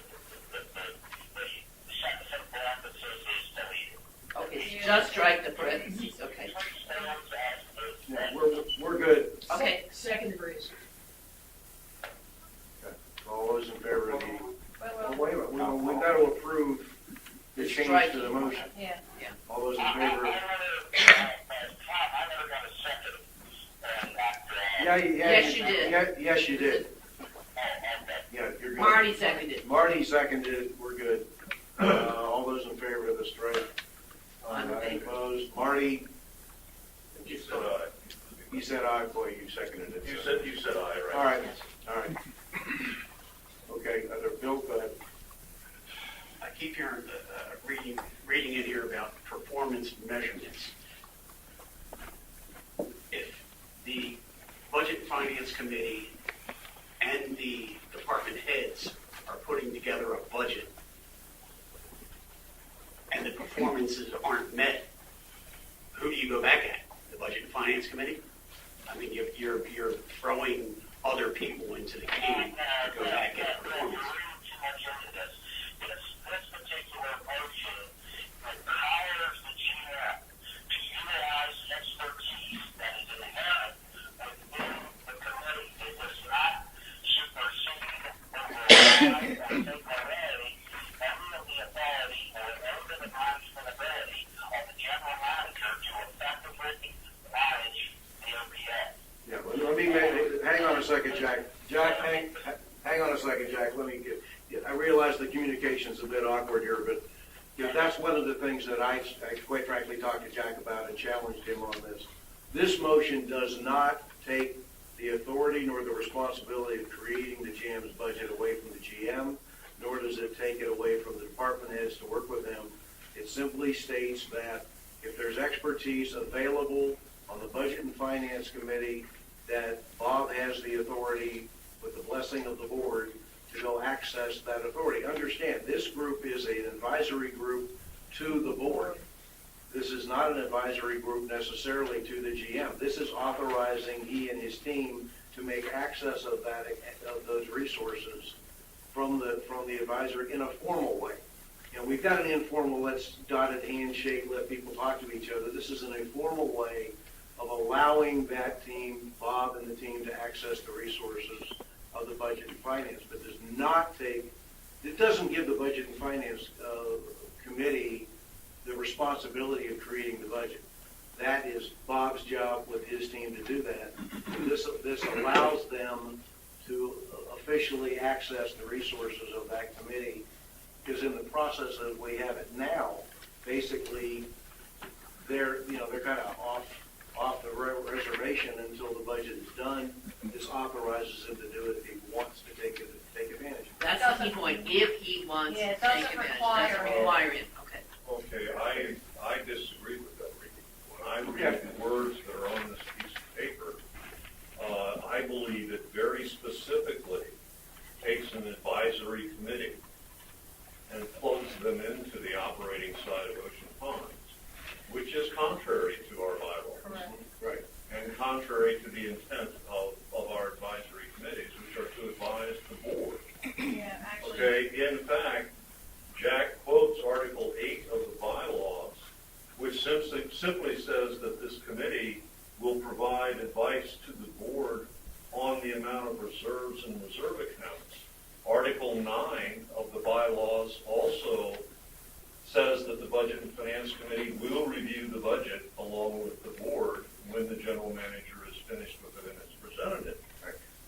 I don't disagree with his premise that there is expertise available in the Budget and Finance Committee that might be of assistance to the administration in developing their budget, but I do disagree with the idea of charging Yeah, that's The the word that bothers me. Yeah. to get involved.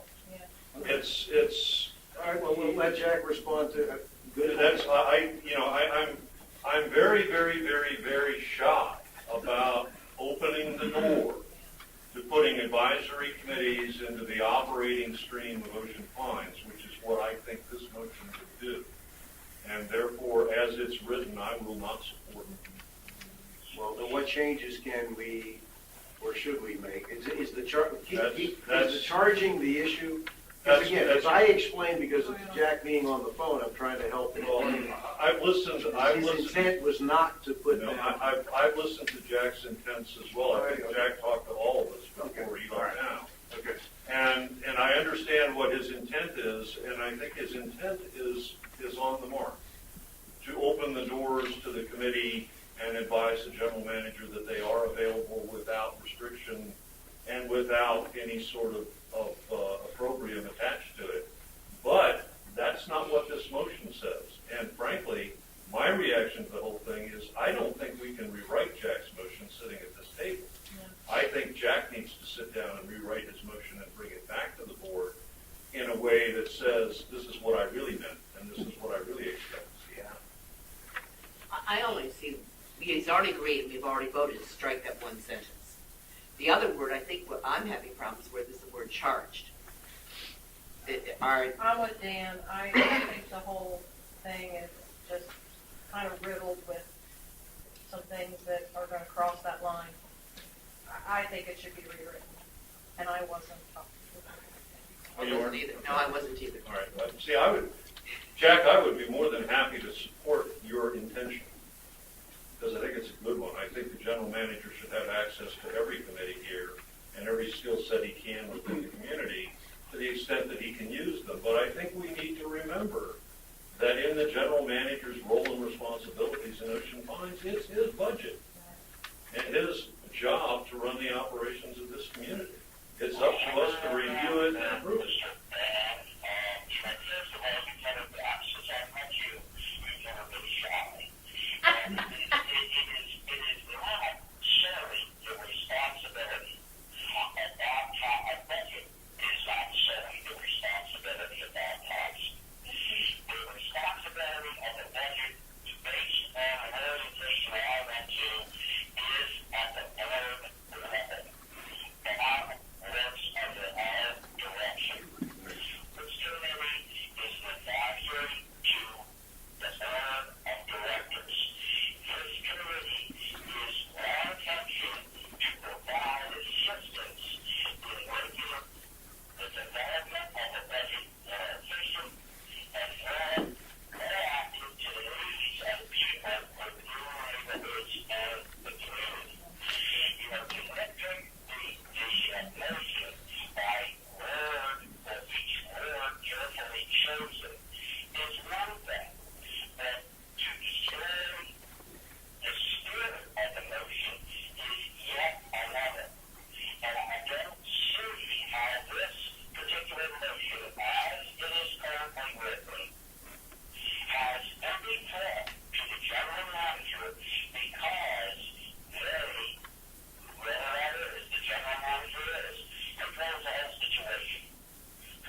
information, the more information the general manager can get, the better.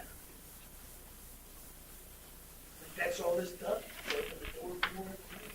Okay, Terry? You know, having been the treasurer last year and gone through this process of budget and finance, I don't get why budget and finance starts working on the budget before we even start working on the budget. Before Bob is even done working on the budget, before he gets us to work on the budget. I personally think that budget finance should start working on the budget in an advisory capacity when we work on the budget. I just don't think that they should be doing it. I didn't like the process last year because some of the things that they really felt strongly about did not get looked at closely enough. Some of the things that maybe we could have talked about as a group with that. I just think it should be an advisory group, budget and finance, and the board instead of the general manager and budget and finance and then the board. I just don't get the process. The motion itself is nothing but I want to use the word, a restatement of the request that Mr. Hudson brought to the working committee vis-a-vis the budget and finance committee. So this is their input to the board as to how they view the budget process. And what Jack is doing is he's codifying it by putting it in the form of a motion. A mayor is a mayor. I always have the best interests of the mayor in mind, and the best interests of an effective GM in mind. This is by no means to be a repudiation of any job that the GM has done in the past, or a repudiation of anything the mayor has done in the past. I look at it from my point of view as basically a word to what Mr. Hudson said would be the best way to effectively develop the budget process. Okay. Now, did anybody get that? Yeah, we got it. We got it. Thank you. We're, Terry, your point is well taken. I don't disagree with your point. All I'm saying is that these should seem to think that this can be an effective way to help Bob accomplish this budgetary process and allow him to focus on the construction of the yacht club, the drainage challenges that we have in front of us, the day-to-day minutia that he has to face in managing this particular OPA, as well as dealing with the personnel issues that I'm sure come up on a daily, if not weekly basis. Right, and I got that. I got that, but you know what I did was I took this as an opportunity to bring up the larger discussion. So, thank you. all right, thank you. Joe, go ahead. Paragraph 2 says that the Budget and Finance Committee is charged with the review, assistance, and development of capital and operating revenue projections from the GM and department heads by the focusing of a business plan supporting those revenue calculations. Under the direction of the GM, the committee would assist when developing these business plans. Who on the Budget and Finance Committee has experience in yacht club operations? If they're going to try to do the projections, how are they going to try to do projections for the yacht club or the golf course or the aquatics committee? I just don't know, where Okay, they hold have on. experience. Let me tell you, hey, Jack, hang on a second. Let me call on everybody as we go around so that Jack understands so I'm going to call on Marty at this point, and then Jack, I'll come back to you. Yeah, Bill just mentioned, how would their expertise be any help with yacht club planning in the budget, or golf planning in the budget, or swimming planning in the budget? I would say, how could it possibly be any worse? Jack, may I make, And that was Okay. Jack, do we need to come back to you? I just want to make sure my friend Bill Bedbeck understands that the general manager is working with the Budget and Finance Committee in that particular issue, or a particular issue. So therefore, upon him, he can, how can I say it, push on, allocate, delegate, whatever he wishes in order to fine-tune any type of budget process. And, I see no reason why, I see no reason why, I should say, someone who has deep understanding of the budgetary process, like Pete Gonzalez, should be operating under the same mode. It could be a team effort between Mr. Gonzalez of the whole and Bob Thompson as well as the committee. Okay, all right. This is a positive movement. It's just a positive situation. It's not designed to usurp anybody's authority. Yeah, we got that, okay. Volunteer, like Mr. Gonzalez, we volunteer. It's time, money, and effort in order to make these budgets a reality. So, I hope that explains where I'm coming from with that particular issue there.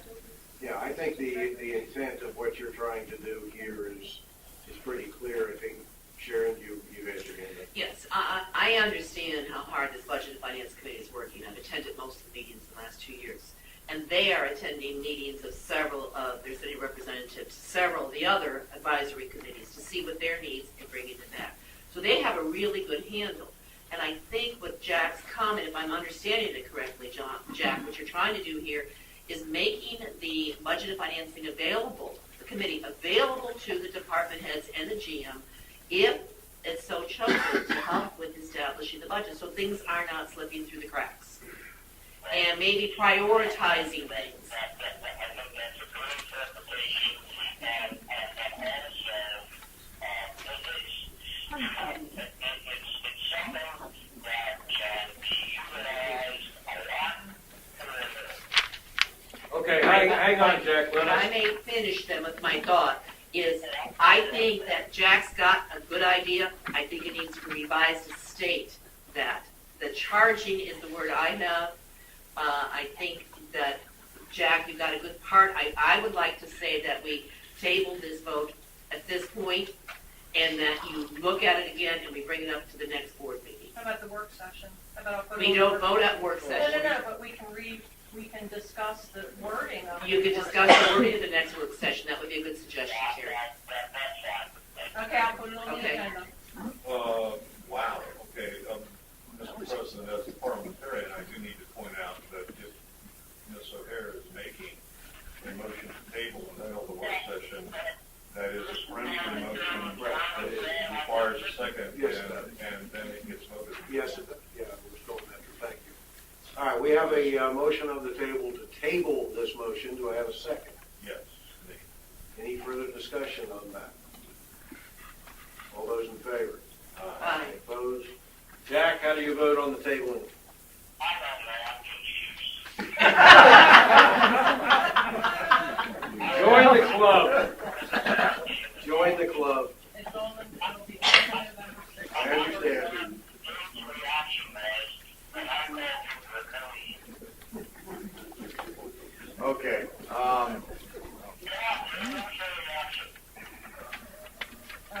No, I don't, obviously, when I introduced this thing, and I didn't think it was draconian.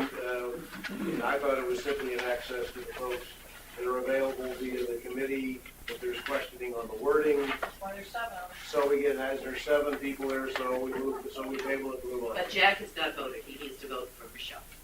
Jack, we need a vote. You voted yes. Okay, Michelle. All right, confused. Thank you, Frank. Thank you for allowing us to get, because Jack is going to have to do some handling here in a moment or two. I got together and I just want to explain to everybody that this particular trip involves several couples of people, several other people, and it's been on our calendar for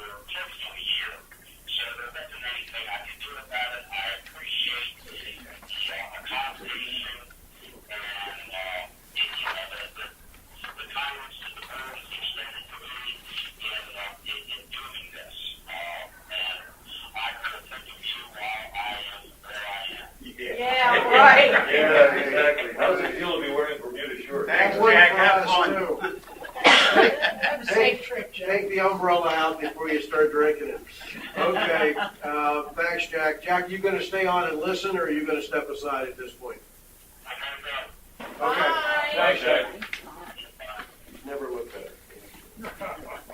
Okay, back then to the order of the agenda. Frank Watkins.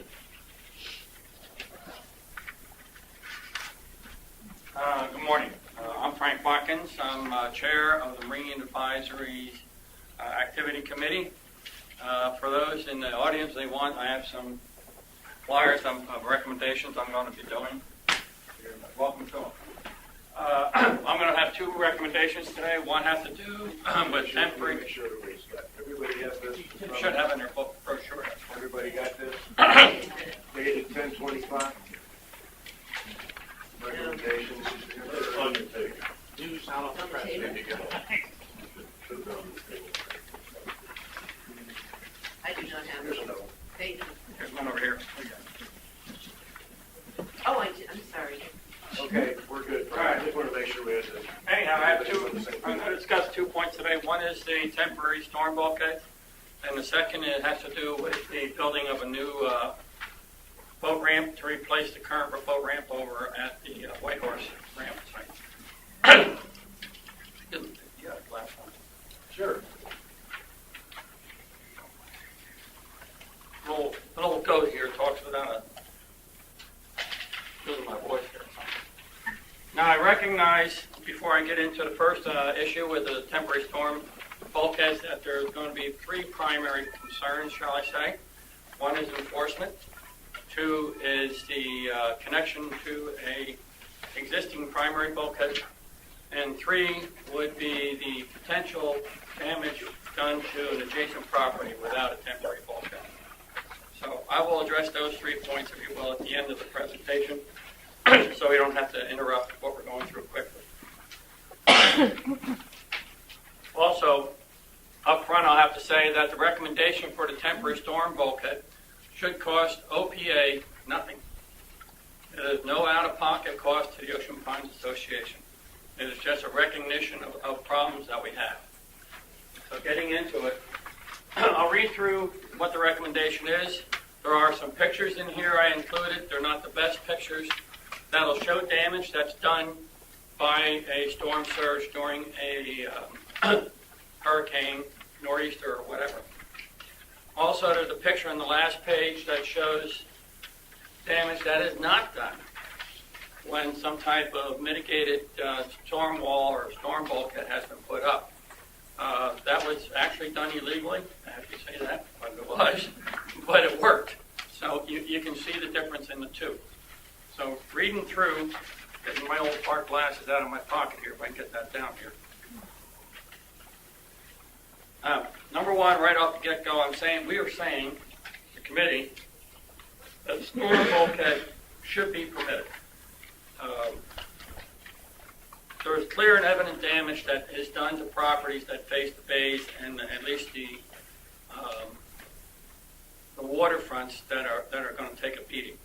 This again would be, I'll say it now up front, but it's also in the body, that this is an optional purchase by the homeowners. It is not mandatory. So not everyone, and probably 80% of the homes are not impacted by this. You get into the back canals, etc. No one on the water would need any type of temporary bulkhead because they're not going to get beat to death by the water's coming across the bay. The primary purpose of these bulkheads would be to mitigate the damage done by aggressive wave action. It is not there to stop the tidal surges that would normally occur. The tidal surges would go right around the back of these bulkheads or through the bulkheads, so you're not going to stop the tide surges. There's no way it could stop that. Also, a determination that no additional damage would be done to the neighboring properties, and again, I'll address that more at the end of the conversation, so I won't get into issues during the conversation. We think a standard design should be developed that all property owners would need to conform. That is, you're not going to have one style, one property, and a different one, and a different property all the way through. They would be permitted to be erected 3 days prior to a storm, and they must be removed within 3 days after a storm. The Ocean Pines Maintenance Department would issue permits for construction of temporary bulkheads, and they would provide or need to inspect after the bulkhead has been erected. Now, the bulkhead at that point could be either erected by the homeowner or hire a contractor to put them up. But the specifications of the bulkhead would be provided by the maintenance department. So there'd be no question as to. Can you take questions as you're going through this? Go right ahead. Yeah, because the logistics of that point, there's a storm coming, somebody's gonna put up a bulkhead limitation. Our public works department is gonna be very busy chasing around getting us ready for a storm. Wouldn't it be better for these to be applied for and approved in advance? Absolutely. So that people so that all that can be done? Right. As opposed to it being done 3 days prior to the storm? These would be permanent temporary bulkheads. Right. Semi-permanent, if you will. So ideally, to your point, weeks, months, even years potentially before a storm actually occurred, a homeowner who has been experiencing damage done to their property as a result of prior storms should have applied for and put in these temporary bulkheads. And I'll get into a potential design. So the implication here isn't that it's inspected once it's up with a storm coming, they've kind of acted out putting it up so they can see. You would go through the normal construction, permitting, and inspection process. If you will, a homeowner would apply for a storm bulkhead, and when the application would go through the maintenance department, they would provide what is considered a qualified design, and then through a normal homeowner inspection process, they would then be inspected and it'd be done.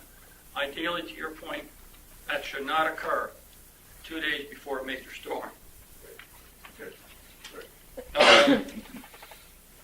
Also, the Ocean Pines Maintenance Department would determine what would be a storm. So if you will, you got a major nor'easter coming in, they would post on the webpage, or maybe even put a signage in the door or whatever, put up notification on the marquee throughout the Pines. Storm has been qualified to be used for temporary bulkheads.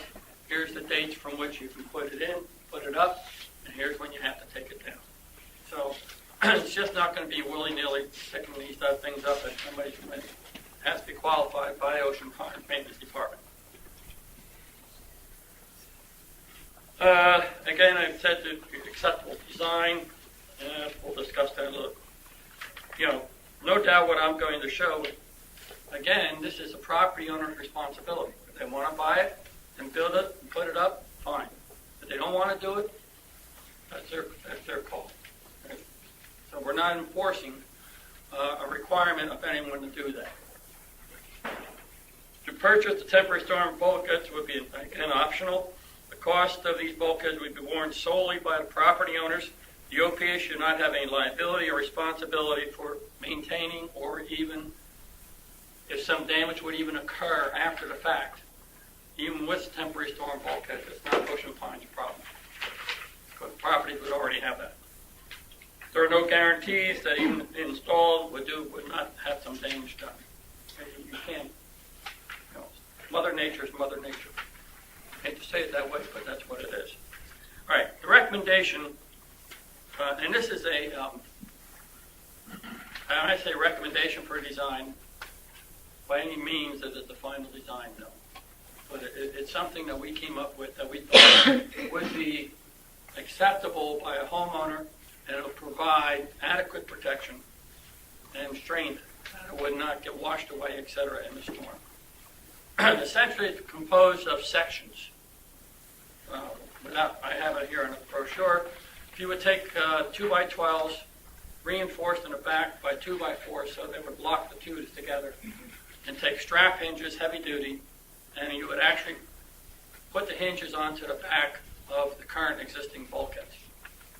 Now, once you do that, off season, they would just fold down flat to the ground. It would actually create like a 2-foot wide walkway behind the bulkhead. So for storage of this material is not an issue, which would be an issue otherwise. Where would I put, if will, 2x4s or 2x10s. So these would just fold down, lay flat on the ground, off-season. The only thing a homeowner would have to do would be just push them up and then put a support behind it. Now, there's a couple types of supports, and that's why I say here later, that could be optionally designed or approved by the maintenance department, because they would have to do the final approval and design of this. One methodology would be take a 2x4 again, it's all pressure treated lumber so it wouldn't rot, put it at an angle and stick it in the ground behind the walls. The other methodology would, if you've seen on docks a U-shaped bracket that you can stick a 2x4 down into, you could put two of those on the back and one in the back of the bulkhead. So vertical, you use probably 3 of them for strength. 3 of these vertically right behind the bulkhead. So that hold the bulkhead up vertically, and again, large lag bolts would be used to hold those brackets in place.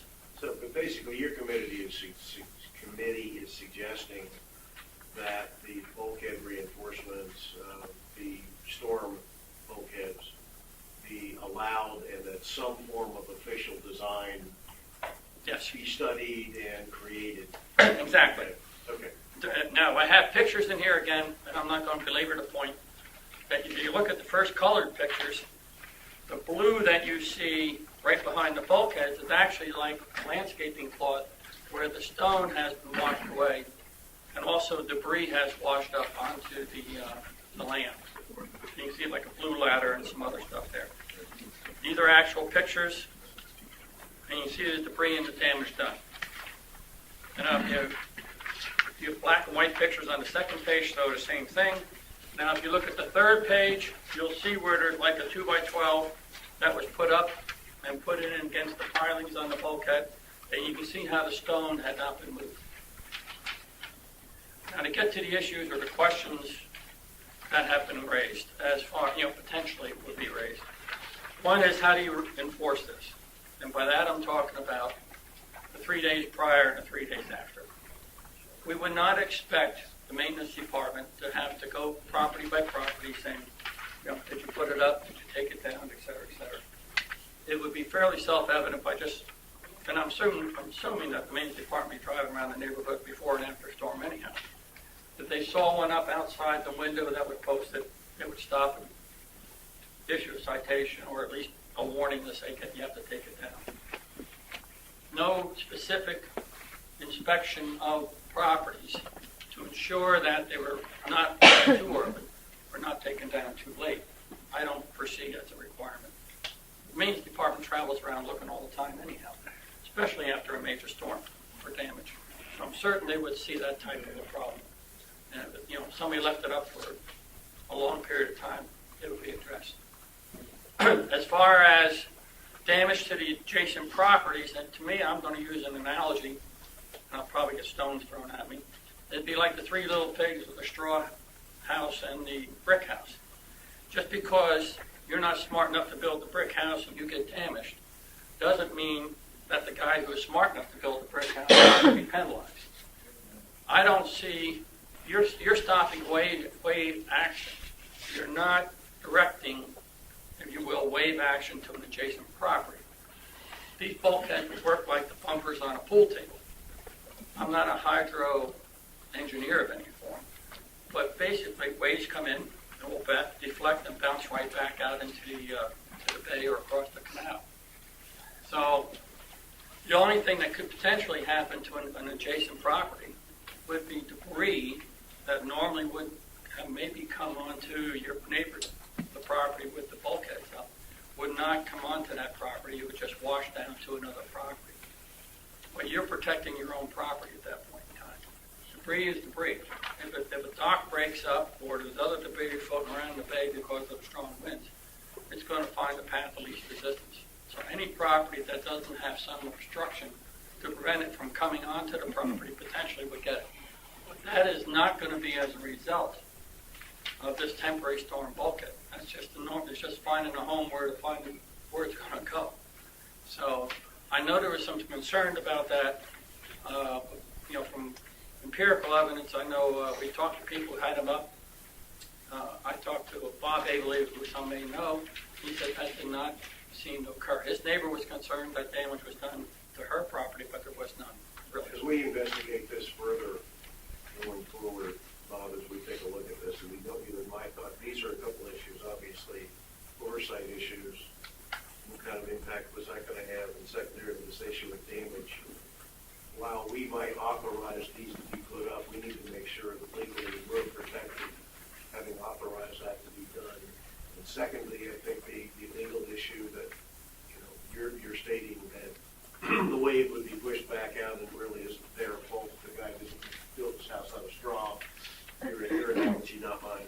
Yeah, that's right. That, I think all of those legal issues would have to be Worked out. worked out. I agree with that. Right. I agree. The third one, go ahead. I'm sorry, but when we talk about the three little pig, that's great, but the pigs don't own the house. The bulkhead is owned by Ocean Pines Association. Well, I understand. I'll get to that one, because that's the next concern. All right, now, right now, as Marty was alluding to, and which is a fact, nothing should be connected to a current bulkhead which is owned by Ocean Pines.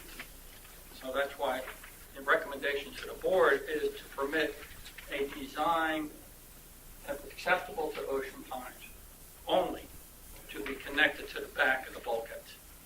So it's not like, now what you're doing is if you know what a strap hinge is, a strap hinge is long essentially as opposed to what you would see on a door, which is more rectangular. So you would take lag bolts, 3, 4 inches, 5 inches, whatever, and then go through the hinges and bolt into the back of the current bulkheads. That should not do any damage, because the bulkheads are so heavy right now with a 4x12s or whatever the heck the darn things are, multiple layers. You're talking about putting in, for each hinge, I think there's 3, maybe 4 screws, lag bolts. That should not do any damage to an existing bulkhead. Because when it's pushed up against it, its strength is there. And I concur that that's why the board needs to make the decision, because the restriction that currently exists. And, I'm alluding to it, but I'll say it outright to Tom's point. Yes, there are potentially legal issues that need to be looked into. And maybe along with the permitting process, some type of disclaimer, if you will. And I'm no lawyer, so when I say that, I have no idea. Would need to be so attached to this with part of the permitting process to say, this is your option, this is your responsibility. And Ocean Pines, and legally would have to take hold, Ocean Pines holds no liability or responsibility for damage done to your property in the event that this would occur. Okay, let me suggest this on this particular topic. At this point, I think we've got the sense of what the committee is referencing. Bob, I would love for you and your team to take a look at this and just see what the impacts are and just come back to us with your view of this particular issue in light of, and I appreciate Marty's comment in that we're basically allowing something to be connected to something that we as an association own. And whether we like it or not, I think there's bound to be some legal connections, but I'm only a street corner lawyer, not a real one. I didn't go to law school. So why don't we move on to the White Horse Park? No, there's some questions here. Go ahead. Question, Frank, go ahead. No, go ahead, Mark. Have you bounced this off the, I don't know what we call it, ECC, ARC? Have you bounced this off of them since they have more than one regulation? Well, this is part of what I would think Bob's responsibility. I'm talking to the maintenance department. So, Bob and his research, to Tom's point, would then pursue that with his department to review the general design. The ARC rules and all that. And see what the ARC rules would have on the impact of it, what the legalese or legal issues would take place. And maybe they could take, personally, we didn't think it would do any damage to the bulkheads. But if the ARC and the maintenance department thinks that's a major issue, I mean, we could.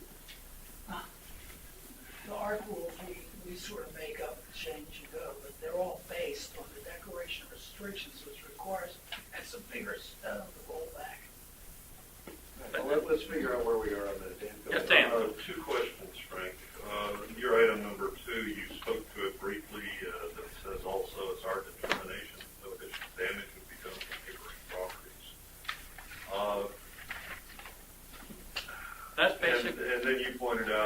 no hydraulic engineers or anybody else there. This has got to be observational based upon what Had occurred previously by people who had erected them illegally, I have to say. Yes. And the second one, and Bob, I think this is the one that's crucial, is item number 6. The Ocean Pines Maintenance Department would be the agency giving approval to the erection of the temporary stone bulkhead, and they would also post-storm. I suspect that our president's comment about Ocean Pines liability is summarized in that particular paragraph, and I don't know that it's escapable. I don't think you can, I suspect that when you go check this out, you're going to find out that our attorney's going to say, nope, sorry, you can't walk away from something just because you say you're not responsible for it. In fact, we are. And if we are taking a responsibility, particularly for making a judgment about what storm to put up these barriers, we are definitely taking liability for the results of making that decision correctly. Well, That's a big, I mean, it really is, Frank. That's a tough one. And what you could do, the National Weather Service as the basis, whatever they call, then you use that as their basis. Yeah, but that one, as we both know, particularly with a hurricane-type event or a major storm event, normally, if you get 72 hours notice, you got a lot, which puts a tremendous amount of pressure on the maintenance department that is already otherwise going to be very deeply involved in getting the community ready for that sort of thing. So it's an interesting recommendation, certainly, and you all have done your work well in looking at all of it. But I think that we need to look pretty hard at those two areas and make sure that Well, it's a recommendation of whether, No, that's fine. No, whether the board acts on it or not, or what they vote on it. we're not going to vote on this today for sure. No, I know that. There's too many issues aside. For those of us that are new, this is the first time it's come forward. Well, to that point, this has been an ongoing conversation for several years, along with permanent height of the bulkheads. So the permanent height of the bulkheads, I'll say it now, but not that we can't really do it. This is off the topic slightly.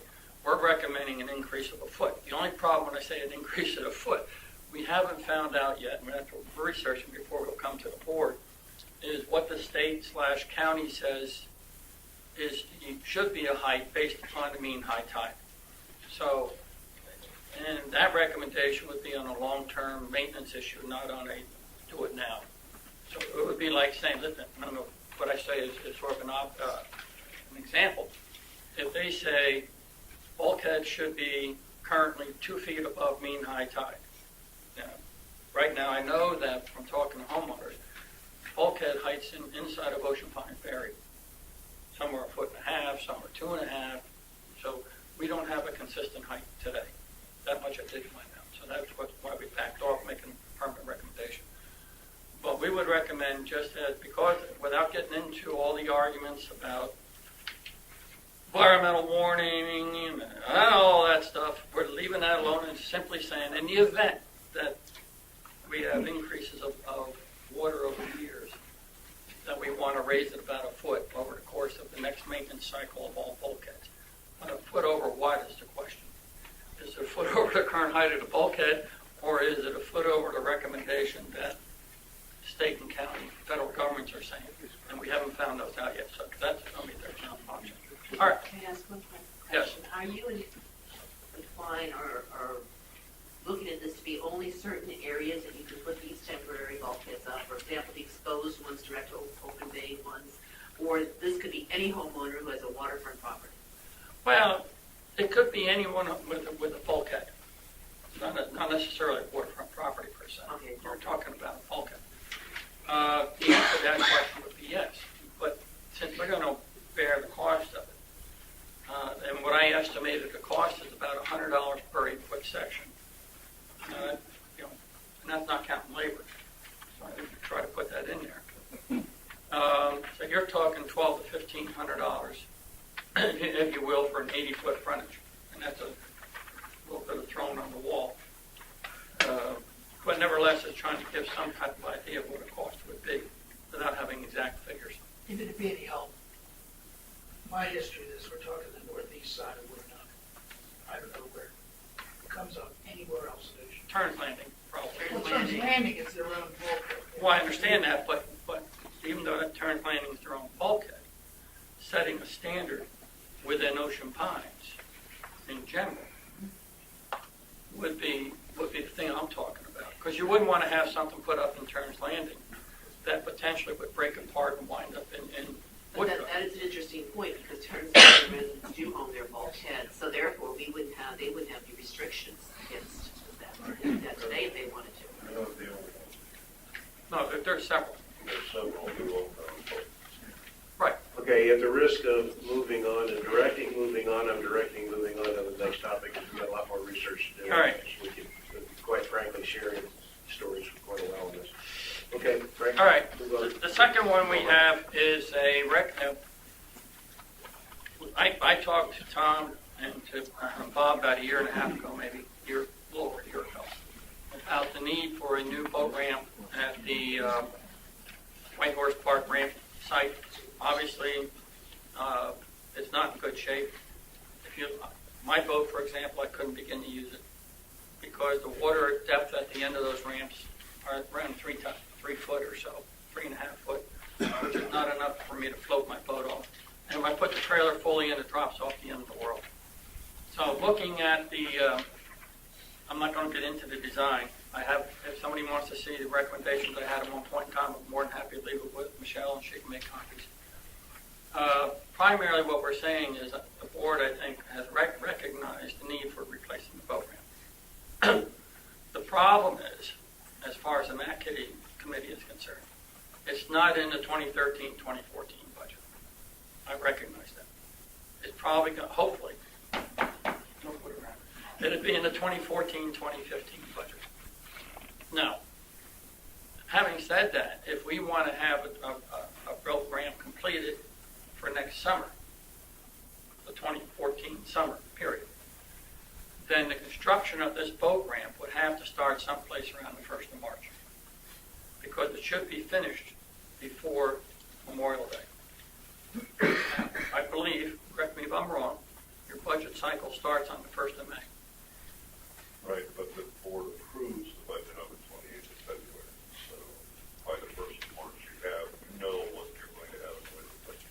So, talking to Bob, even though you could not expense the money for 2013 or 2014, 2015 year, I'll call it 2015 budget year, we may be able to start the construction with the actual payments not occurring until after May 1st.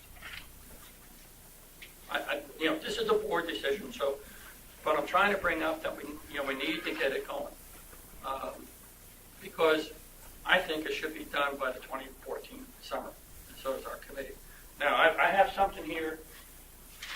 My little picture I drew on paper, which is actually I put it in the back of this. Here's sort of recommendations that we have, just in general as a summary. As you come in off of Bookcamp Road, right now there's no parking here. So we're recommending expanding this so you would park cars only on either side of that stretch. On this side here, there's like a split rail fence. Push that back so you get cars parked here. Coming down here, that would leave the current trailer parking strictly for cars with trailers. So you wouldn't have an issue, which happens today. People pulling out of the ramps, parking their cars in these slots, and you don't have space for cars with trailers, because there's no place really to park it. The ramp itself, which I have here, which I'm not going to waste your time discussing it. So she can copy it for everybody. The I can send those out. Frank sent out an email this morning that has. All right. Keep it for me then. I modeled this ramp after the West Ocean City public ramp that's down across from Captain's Galley. So without getting into a lot of hoopla, if you ever want to look at it, you can just drive down here and take a look. Yes? Don't we have a plan? I mean, it looks, I remember we saw. That was mine. Didn't we have That was an mine. engineer drawing? Well, I gave a rough drawing to Bob. He went to an engineer this past spring, using that concept, progressed forward from there. Now, part of the other things, okay, off to the side, a floating dock down the center here. Also, like an 80-foot dock off to the side in front of the cove. Reason for this is right now, then you don't tie up people launching the boats. This can hold probably 2 or 3 boats off to the side. You figure a boat, without getting into a lot of detail on this, 20-foot boat's probably going to take up every bit of 25-foot or more. That's only a 20-foot boat. So 3 boats, 75 foot, roughly 2 or 3. Now, I recommend it also right here. There's sort of like a sandy beach here today. If you look at here, you'll see pilings that have been used for tie-up for the barges. Fisher, clean this beach up a little bit, put a load of sand, and now it's a little rough right here. Create an easier walkway down. So this would be good for kayaks, canoes, paddle boards, which we're in need for some more space like that. It would be not a big cost issue. Just dump sand, grade it out, clean this up. You may need a couple of little gates or fences here because I see that there's a fairly steep drop-off if you come off the parking lot to prevent people from just walking there and maybe twisting their ankle or something. Just a little bulldozer. People could drop off their kayaks, etc., launch them right here. I'm just doing this quickly so the board has a little familiarity with what the recommendations were. And then that way you could walk the kayaks down here, launch them, and then they could either tie up to the back of this same floating dock and then move off. But the biggest point of the recommendation is that something needs to be done by the board to get this moving so that we have this done. And then the construction should start someplace around the 1st of, so, the other thing the board needs to do is, is have Bob, who's already, I think, applied for some of the permits, would be to actually go out and solicit bids so that you can make an intelligent decision by the end of February. So we can get, if we get all the bids in and get everything straightened out, potentially we could still start around the 1st of March. Right, because all of this in your annual report, the cost of these requests. What I gave here, what I gave for this, Yes. I have no cost in there because I did not do the bidding. And that's what the bid process, my estimate, from my understanding, the bid that they got last spring was someplace in the $200,000 range. But you had in your annual reports request that we have this whole dock in place, and that's in your annual report. I didn't do that yet. Okay, but you will, right? Thank you. Yes, I got you. Gotcha. Okay, we're on the same page, right? Okay, I got you. I understand what we're talking about. But that's what you get when you're first year at this. Doing good, all right. First year.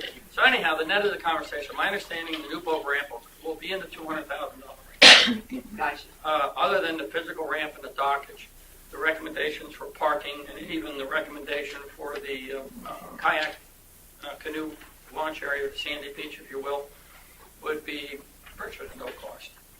I mean, the only issue you might have with the parking expansion would be the cutting down of trees to expand it out, if at all. And that would have to be looked at. But we're not talking about putting blacktop and all that up through that area. I don't think that's needed. I think just regular gravel parking is fine. Is the recreation liaison for recreation thinking about Jared?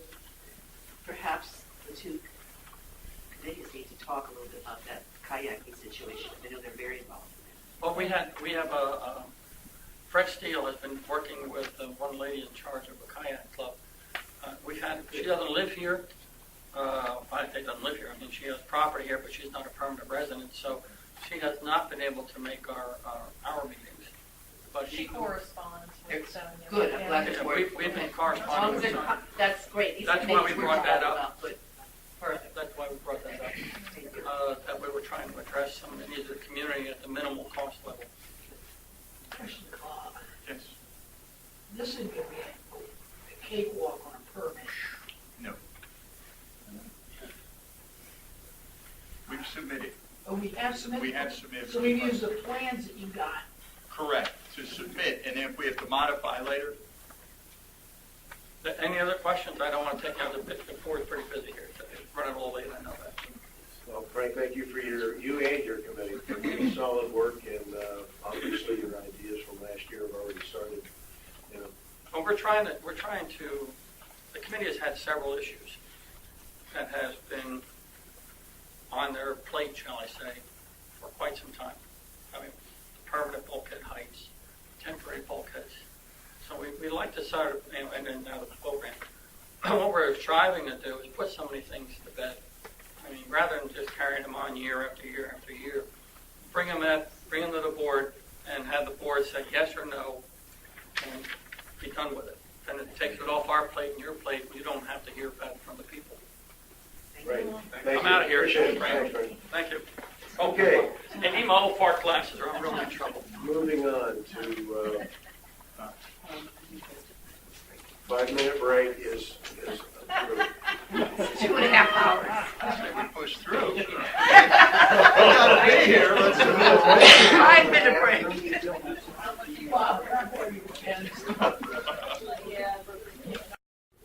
Okay.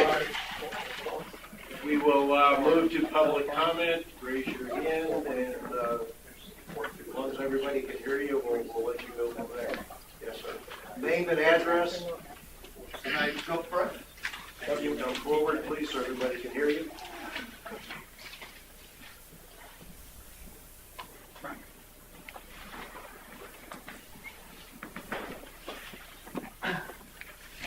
My name is Walt Bogey. I'm at 23 Harborview Drive, and I'm here to talk about the first reading for the sign regulation proposal. First of all, concern to A, this motion has been printed up, and first time I saw it is when it was publicized on the web. So I would like, for one, before anything further is done, that we make this a public document so people can read it and make comments on it, because I haven't seen the document other than just glancing at it this morning. I have a couple of concerns. First of all, I represent the Ocean Pines Anglers Club, and as you may or may not be aware, we've had signs on sandwich boards announcing our kids' events, teach a kid to fish, the kids' fishing contest. We've had them approved by the CPI. Over the years, of late, the association has become part of our presentation. They are members of the operation. So I haven't done that. I just assumed that we had approval. But the regulations now say, well, they do say this, no signs bigger than 2 feet by 2 feet, 4 square feet, or 1 foot by 1 foot, whatever. And that is, would be disastrous, because, we've had these signs made up, and they fit sandwich boards real nice. They're unobtrusive, and we take them down as soon as the event's over. The other part of it is it says that you can't put these boards up in the median between the parkway roadways. That's another problem, at least because we have our signs up, one of them by the north gate, and it's a long, big median. I can't see how it would interfere with traffic or pose a traffic hazard. I mean, given the fact that we've got trees and bushes and all the way up and down the parkway, the sandwich board that's secured to the ground, which we do, shouldn't be a problem. And I'm sure there are other organizations that may want to talk to this issue, but I'd like to see a little bit of laxity or leeway in terms of how big the sign should be, as long as you say it's make sure it's not obtrusive to the public and a hazard. And that would be my comment. So I'd like to see that incorporated. Okay? Thank you. Is that the standard sign you always use? Pretty much, yeah. We change the dates, you see. Right, okay, thank you. Thank you. It's 2 feet by 3 feet. How big It's is 2 by 3 2 feet by 3 feet? I'm sorry? That's 2 feet by 3 feet? That's correct. That's not, So that's. the point being is, it's got to be big enough when people are driving by, they can read it. No, got that. That's the whole idea. If you get a small sign, you Can't read it. can't read it, and you don't want them to stop. That's 2 square feet, you wouldn't be able to say that. So I'm just following up on what, I'm sorry, Richard Neiman, 45 Wood Duck Drive, Berlin, Maryland. Again. Anyhow, following up on what Walt said,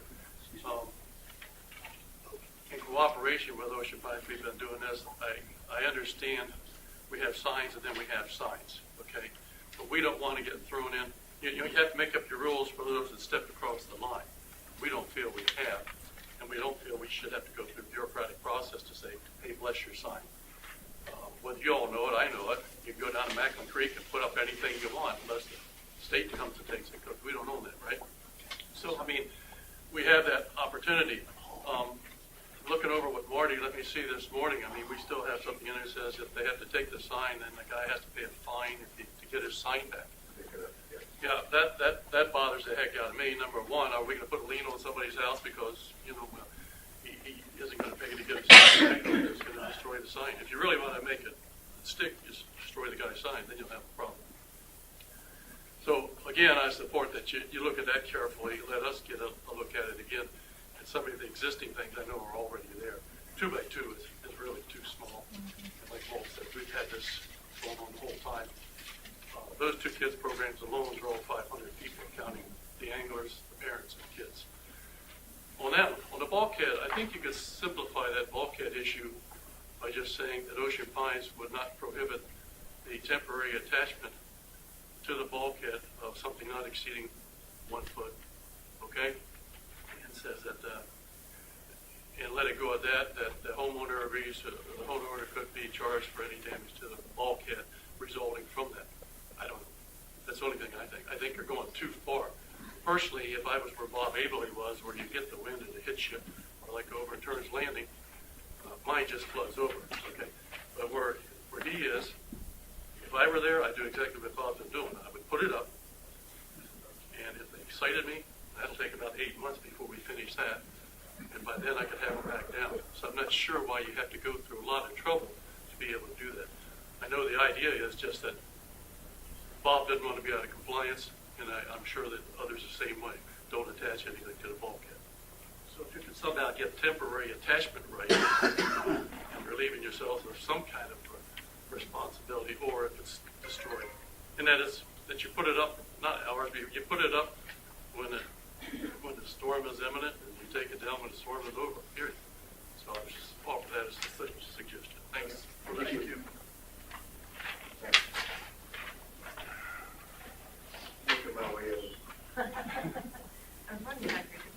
I'm Carolyn Drizga, 15 Admiral, Ocean Pines. I'm here as president-elect for the Kiwanis organization, and what we did was I contacted Walter because it had been pointed out to me how successful the anglers' signage was for their events. And we're trying to improve getting the word out about our events. And by the way, we have a German Fest dinner on November 3rd. Send her a bill for the ad. Yeah. So we wanted to mirror what they're doing because we think it has a nice look. It's something that we can use. We would just purchase the sandwich boards and then change the inserts. We'd be using it about 6 or 7 times a year. So we're hoping that since everything that we do goes back into the community, less our expenses, that you would consider that when you're looking at your specs for any signage. We are wanting to do exactly what the Anglers Club has successfully done. Speaking for myself, before you sit down, I would very much like to get your feedback via email or some form from the Kiwanis Club with respect to the signage regulation. No reason why you can't add your comments over the next 30 days. Wonderful. Like that. I will do that. Thank you.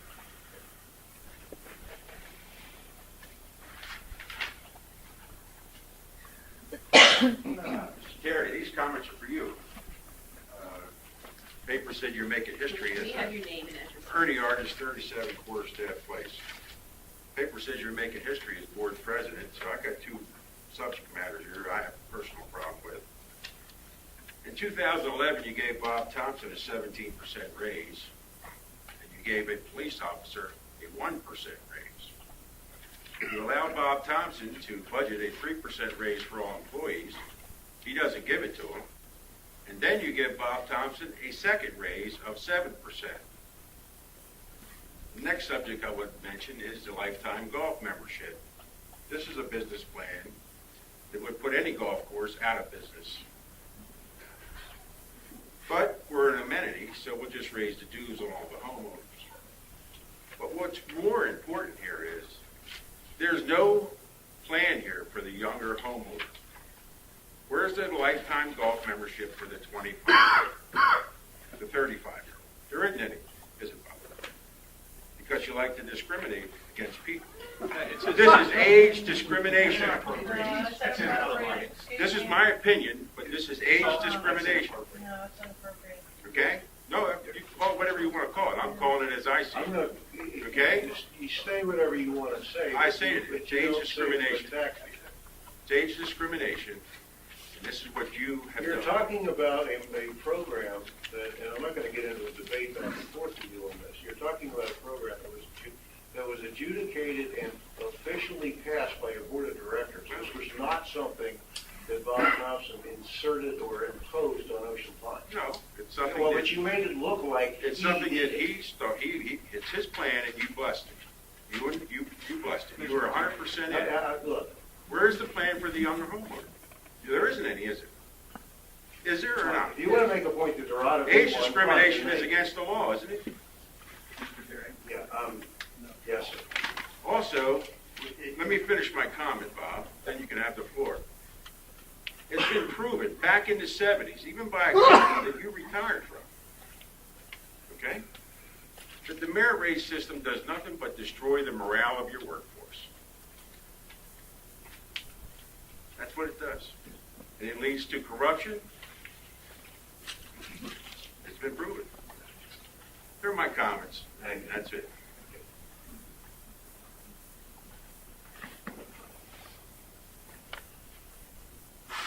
I think that Bob should be allowed to speak. Go ahead. Well, no, you know what, I'm going to reserve it, but here's what I'll tell you. to substitute for Dutch. Comments like that are not only ugly, and I'm going to go on record saying that, they're not acceptable, and here's the reason. We as a board, if you follow the rules, public comments are supposed to stick to the agenda items. And I've allowed it without saying anything despite the personal attacks. And you can say, well, he works for us, so you're allowed to do it. You're not allowed to do it. Okay, so the board needs to take action. If someone wants to make a public comment, it should be to topic at hand. Mr. Artis continues to attack and make false allegations on things he doesn't know what he's speaking about. He's not the only one. It's unfortunate, but it poorly represents the community, and when we allow it to continue, it does not represent the greater good of the community. And the board has to cease letting that happen. Follow the rules. The rules say stick to agenda items. I'm only for asking you guys to do that. Personal attacks are just not acceptable. I agree. Totally agree. I agree. Correct. You know, I'm going to add to that. I have, and it was brought up that I'm here for the fourth year. Yeah, in my view, I have always tried to give public comment or anyone time. I mean, God knows I run meetings that go a long time. In order to give people, anyway. Sorry. It's just true. I've always believed that we should try to give people an open forum to say what they feel, what their passions are, and all that. But I agree. I think we've gotten, the pendulum has gone too far.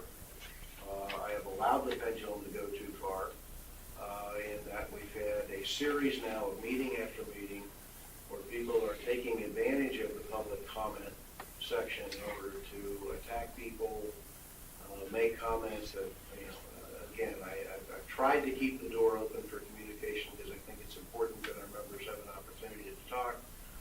But if the pendulum goes too far, things are made up, numbers are thrown out, implied accusations are put forward, which require us to respond rather than just sit here. And again, that's one of the reasons that was behind when we created, and Sharon, you and I worked very hard on creating the work sessions. Part of the idea of the work session was so that we could have an interchange with the members of our organization on an ongoing basis opposed to this. Two topic, yes. And, I think we're going to have to bring the pendulum back the other way because we're getting out of hand when it comes to some of these things. And there are two opportunities for, at least two opportunities for people to get their opinions into the board. Certainly one is to address directors via email. Our email and telephone contacts are all on the website. So it's no problem to talk to the board from that perspective. And secondly, as I recall, the annual meeting is an open session. That is designed to express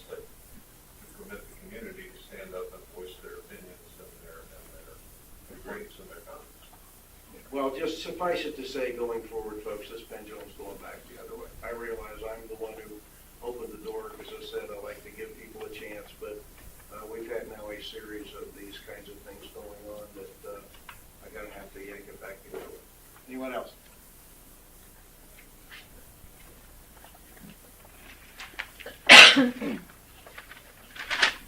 Bertino, 98 Nottingham Lane. A question, 2-point, I believe.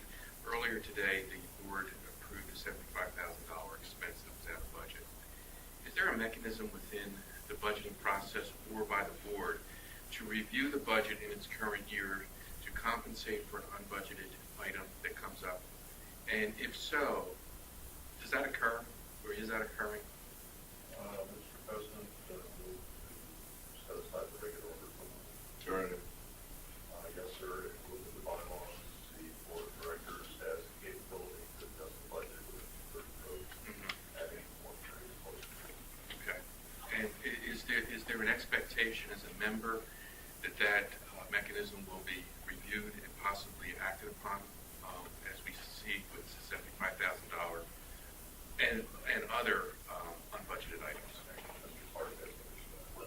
Not really.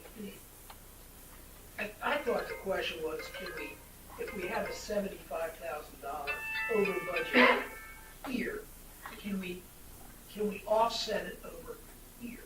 And we can, or could. We have, but we don't as a rule. I mean, a good rule today would have been, before we voted on the 75,000, if I thought about it, I said, where can we steal it from elsewhere in the budget? Well, steal is a rather strong Where word. can we take it from elsewhere? Well, What adjustment? what adjustment, yes. I think steal is a bit That's strong. presidential. But I think steal, because I think when But you're as a spending member- over budget, that's even worse. But as a member, I understand that items come into the local budget. As a business owner, I understand that.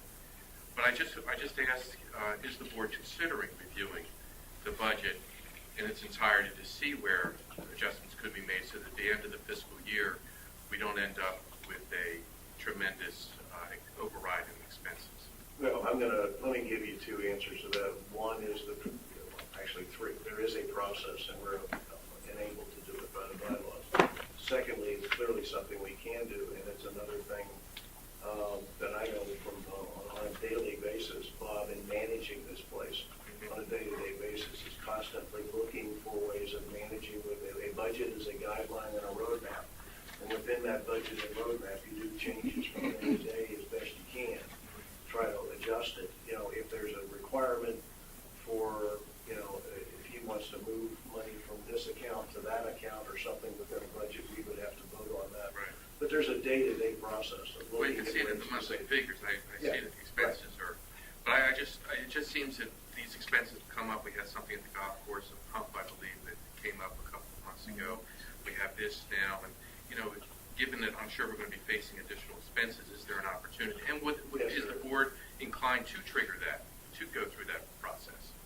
You said the board It's said they happened in the could. past, so I mean, it's there, we can do it, but Okay. I think that that's a very good leading question. It is. To be practicing law besides journalism. But I don't know that this board of directors has an inclination, and I certainly couldn't speak for everyone myself, to go back and formally review the budget and change it.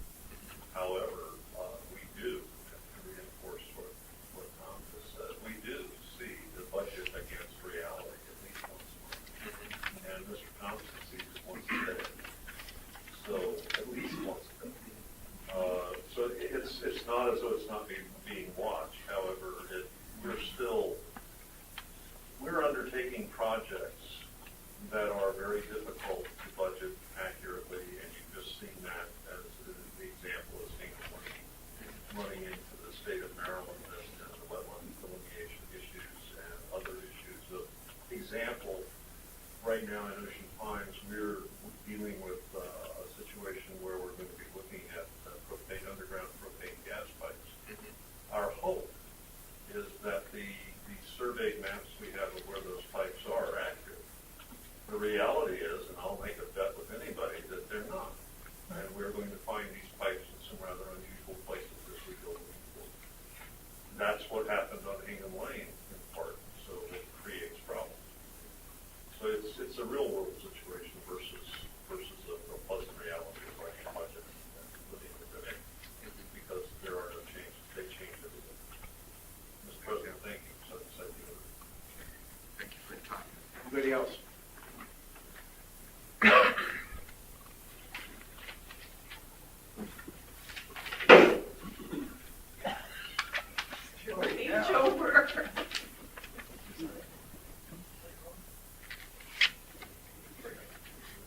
it's sort of out of line, and we did, back the general manager, we, didn't do the numbers, and I didn't realize that until just now, we didn't do the numbers this month, for September.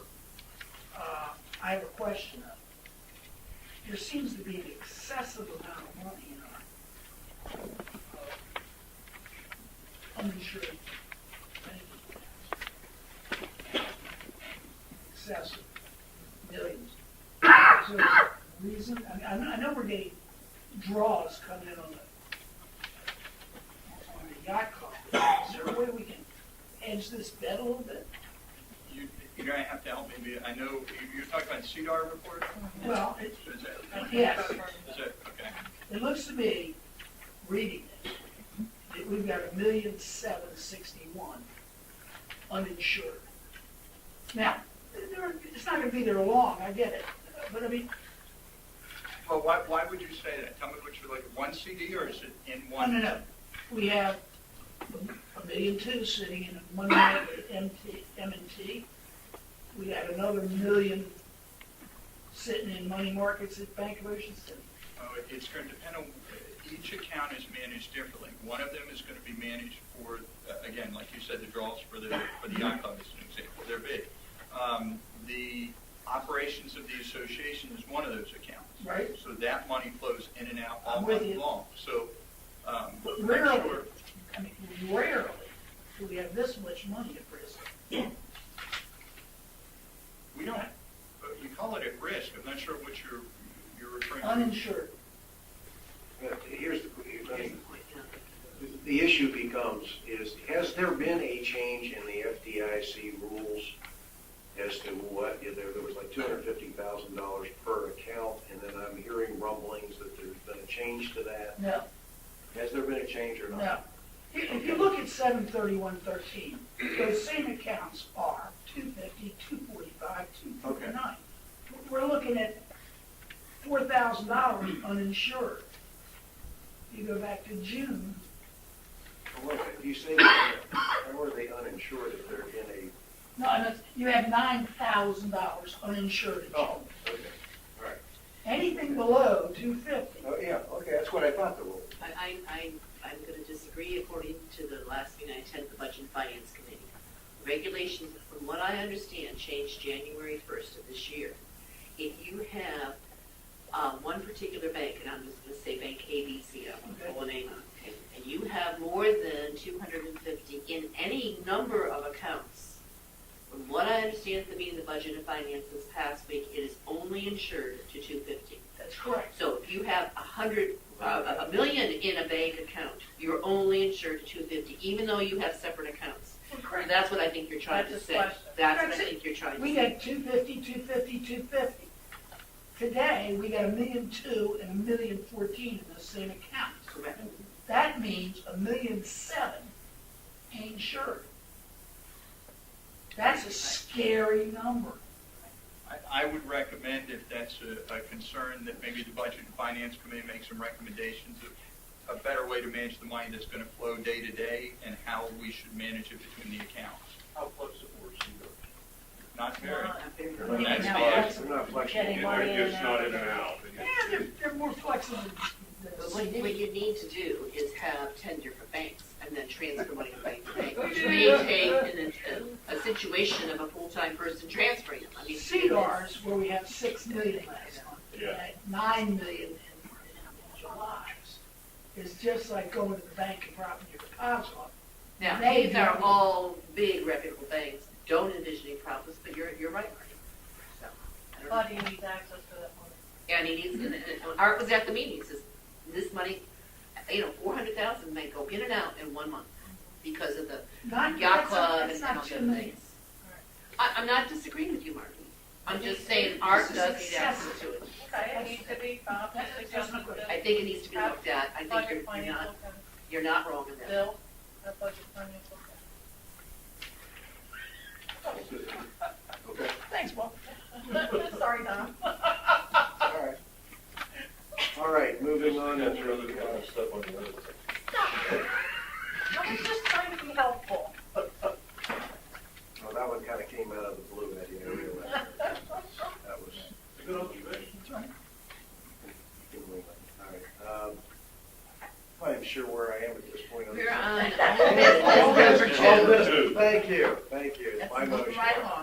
sure I didn't miss any hands up in the eye. Okay. I'm going to read this motion, and I'm going to change it as I'm reading it. I move that we approve the change of section 600 sign regulations for first reading as proposed by the ARC attachment document. In other words, I'm making the motion that as a first reading, we accept this document as is. We're not approving the document, we're approving it for first reading only. Second that. Discussion. Discussion. Why? Why what? Why are we changing the existing sign regulations? Oh, all I can explain is, and I talked to the ARC group on their liaison, their attempt here was simply to try to clear up what they thought was conflicting language in the document. It's actually raised quite a few questions coming out of it. What I would like to suggest, and that's the answer, is their answer was they were trying to clear up what they saw to be conflicting. In one part it would say one thing, and another part it would say something else, and they were conflicting with each other. They were trying to clean that up. In trying to clean this up, obviously issues like, one of my notes on here was a 4-foot square sign is not big enough. That's just too small. But I've got all kinds of questions through this. But again, I think their effort here was to try to clean it up to the conflicts they thought, and they cleaned it up, made it easier to follow and easier to implement. But as we always have, when these kinds of things come in front of the board for a first reading, issues come up that, hey, wait a minute, this may clean this up, but what about this other sentence? We do have a first and second, right? Yeah, we do. We're in discussion. Okay, I just want to be sure. I was just answering I wasn't part of sure the you were question. just Where did this come talking from? about It your motion. basically came Okay. from them trying to clean up the document, which then, of course, has opened the door for a lot of discussions about many pieces of this. 4-foot square sign for both signs, although different than a lot of places, has worked. At least 30 years that I know of. But I just, Not when you're excluding the kind of sign. that we've we never want. excluded that. Well, It's only get permission for it. Technically, this does. Never has If I could make, Well, I'm going to finish it. Yeah. What about, if we're going to talk about signs, I just want to go to the record. When you leave the meeting today, just drive around Ocean Pine. There isn't a low-rent trailer park in the United States that would allow signs that you'll see today. The yard sale signs are beyond just classless. And I don't know why we don't have an ECC guy out with a chainsaw knocking them down at 7 o'clock on Saturday morning. I'm embarrassed by those signs. These don't bother me. Those bother me. if I may make a comment. sure. We're in I discussion. think a lot of this originally started back in the Boise Cascade days. For example, the brown and orange sign requirement. And at the time, not having for sale signs out there. When I moved here in '75, they were allowed. There were 9 million for sale signs up. Looked like the whole community was for sale. Of course, actually was at that point. So therefore, they do not allow real estate for sale signs. However, for sale by owner signs are allowed. I think there's a lot of things. I've gone through this thing in quite detail, and I do appreciate the comments from the other organizations. I think they're very, very valid. I would like to say that I am in agreement with this as the first reading, but I will be submitting several changes to you, Mr. Terry, because this is your committee. Right. I think we should make it simpler and not more restrictive. And you are right about the yard sale signs. I mean, they're a bag of cardboard. They're just cardboard boxes that are ripped. Stop signs. So, I Nailed mean, the trees. yeah, they're all over the place. So I think that kind of thing needs to be controlled a little bit more, but I'm not so sure all of the signs, certainly the organization signs are not a problem. I'm not even sure the open house signs for realtors are a problem. I think that the yard sale's probably the biggest one. And then it doesn't reference flags. We've got flags out there for the farmer's market. They're not referenced anywhere here. So there's things we're doing, I think we need to clean it up. So I would like to personally suggest that this is for our first reading. I'm fine with that, but I will be submitting you comments, and I'm asking that the organizations do the same thing. If this is posted on the website as proposed, and let people put things in writing to the committee. Would you like this added to the agenda for the work session?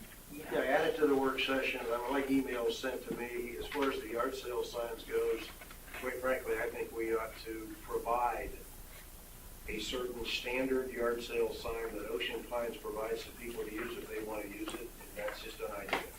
And that way we don't Not a bad idea. hate stuff that's, because I Marty agree with designed Mike, it. yes. Oh, they're for sale, looks great. For rent.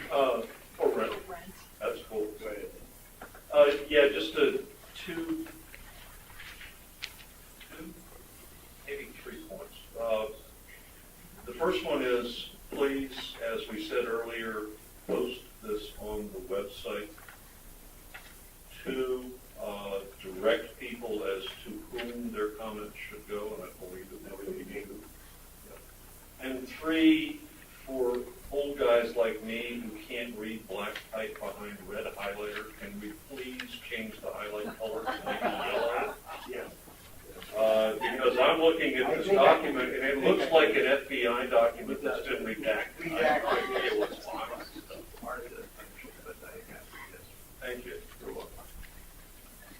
You're right. The accommodations you have to make for the old people. But we cannot discriminate. I want that comment. I did not do this. I had nothing to do with this. Oh, I don't believe that, but that's all right. So, any more, can we call the question? Ready, move on? Yeah, I just want to make one last comment. As much as there is obviously a lot of, as you, my favorite phrase, a lot of energy around this, I do want to commend the committee for working on this and trying to bring it towards the right direction and getting it clearer. I think they deserve some credit for that. At the same time, I think there's some issues that may have been long simmering out there that this gives an opportunity for those issues to be brought forward. So with that direction, the emails come to me, and in fact, and I will share them with the committee as the liaison, and we'll call the question. All those in favor of accepting this for first reading? Aye. Opposed? None. Thank you.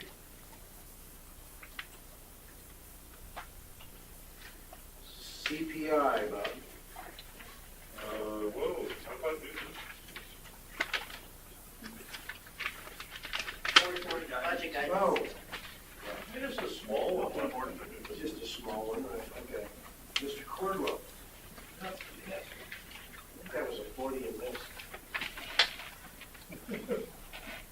You all have copies. Everybody has copies. I'm sorry. You might want to retract that. Gotcha. Do I need to go over introduction overview? That has nothing to do with business laws. So we're down to capital budget.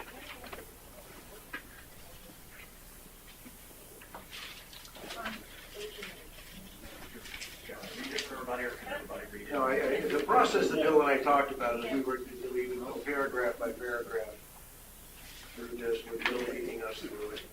And can I ask you a question? So what is the outcome of this document today?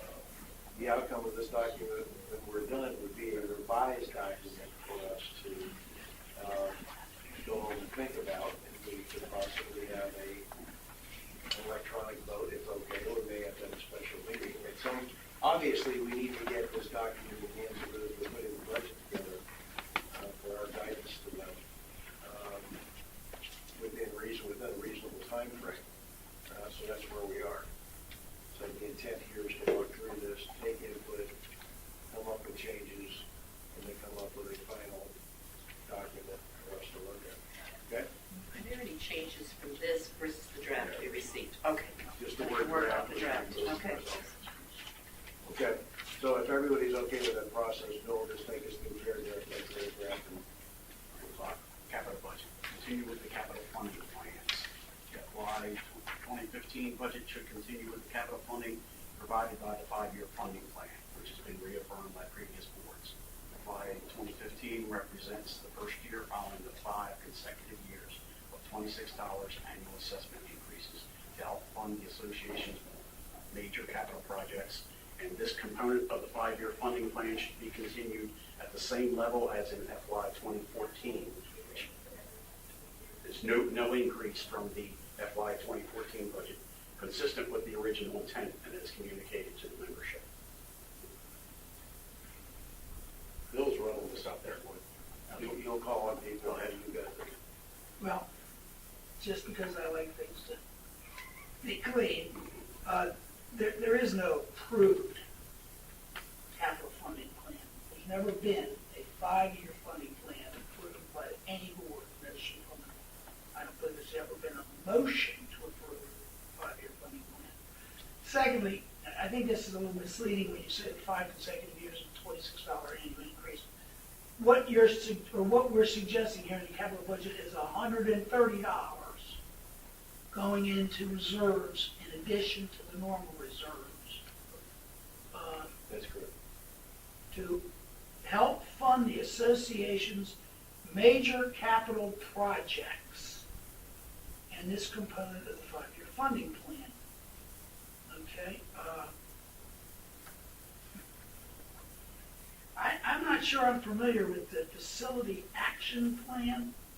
I know I'm not familiar with any approved capital projects beyond what we're already working on. We didn't get that far, but if you want to go that far, Let's take it paragraph by paragraph. right, take it to just first paragraph, and then we'll go down to the next two. So, you talk about the 130, which is correct, and been documented and documented. And I'd like to put the cart before the horse. I think if the general manager, it's his budget to prepare, has a capital funding project, A, B, C, and D, that add up to X, that's when you decide in the budget how much money you put in there. We don't just say, let's put $130 in there for Pete Gomsack. Are you in the room? I loved what he called them, hypothetical projects. I mean, if that's the case, I'd like to write a hypothetical check. So I just think this is the same way we've been doing it, by the way, exactly for 5 years. Which is the point I wanted to bring up, is that part of this, the previous 5 years was the euphemistic 5-year funding plan that people referred to the name. The reality is it was 5 separate yearly approvals of an increase. Mm-hmm. It was never voted on initially to approve all 5 years. Every year it had to be voted. So the intent of this, as I understand it, is to simply state that this board doesn't want the 130 to go back to 0, that we maintain that without increasing it. Year 6. Well, year 6 would be another increase, which it is. No, it's year 6 in the 5-year funding plan. No, It is too. It's $130. Well, we're not in disagreement with each other. I'm just saying, you raised the point is it looked like this for 5 years. That's why. I love what you said. Let's eliminate it. I think it's absolutely, we can eliminate it in a heartbeat, unless the general manager in his budget says, here's the new boat ramp, here's the new sports court expenses, here's what we need in roads. By the way, that's going to be equal to $128, $145, whatever it's equal to. That's how you do a budget. You don't start with a number and back into it, even though we've been doing that on Pete's watch, to my dismay, for 5 or 6 years. But we already know that those things are coming. We also know that the other buildings in our community are the same age as the yacht club was. So we already know we have issues, the building we're sitting in. Name them. Put them down, make a vote on it, Isn't get that the referendum that- approved. That's the CIP. Okay, well, let's go to the next paragraph, Marty. Okay. That gets to the soul of your discussion here, I think. The integration of the costs to implement major repairs, renovations, and upgrades to the association's major physical assets as organized and outlined in the facilities action plan should be a cornerstone of the capital funding plan. And then let me give it here we go. With the 5-year funding plan as a base, additional forms of potential funding for projects should be evaluated, including grants.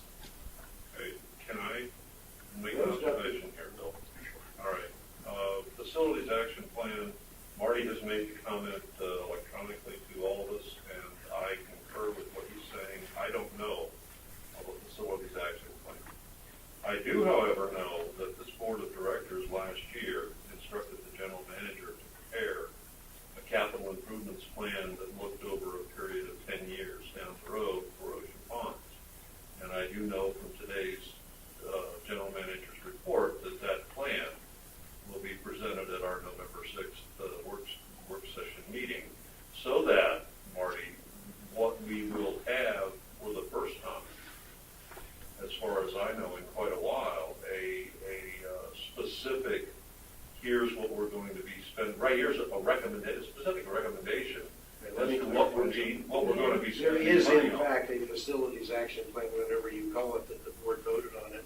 Euphemistically called the rack and stack, which was in fact approved by a previous board of directors. Oh, okay, I'm wrong about that, but that's just because I wasn't here. That's fine, I'm not trying to pick on it. Oh, It's we just have- we do in fact have a vote for what has been called the rack and stack. That was in fact done prior to this board. It was, I don't know how many years ago we did that, 2.5, something like that. We did vote on what was in essence a plan of action of what needed to be done by one with some estimates in it. So there was in fact a document that the board voted on. The point I'm trying to get to is, and Marty, I'll shut up and you can talk if you'd like, but the point here is that we should not be putting money in the bank just to be putting money in the bank. We need to be putting money in the bank because we have a specific plan or program or pretty damn good idea of where that money's going to be going over time. Yeah, you and I are. That we have to fund. We're not in disagreement on Right. that at all. It's just that we did in fact vote for a rack and stack that was in fact, it was not a detailed, 400-page plan. That's coming. No, that's coming. Right. So the original plan that is referenced here is that rack and stack. Bob needs to clarify something because he's going to jump out of his seat in a Yeah, minute. two things. CIP is the regular board meeting, not the November 6th meeting. Oh, I tried to slip that. I know you did. And I want to clarify. Secondly, it's not 400 pages long. No, it's That's- not. I just want to I said it's clarify. not 400 pages long. Now, the other thing, I want, and again, I realize this is guidance you're going to give to me for as we craft our budget. One of the main factors with the 5-year funding solution, and now if the board says yes, let's continue for an additional year. If you recall, when we were talking referendum and how we were paying for the yacht club project, okay, the yacht club will be paid for from these funds that are built up into the reserve account. And by 2018, the yacht club, all the work we're doing now is paid for. So that's just one project. We're going to look at, and we all know, this building's going to be a project we're going to have to look at. The building right next to us that holds the cart barn, these are all projects that, just sitting right here, two quick ones, and our community has many of those. So this capital funding plan was adopted as a slow and steady savings account to pay for the major capital projects. And the board would have to approve them as they came up. That way we didn't have a large assessment in one particular year, or we didn't have a surprise and come up short with funding.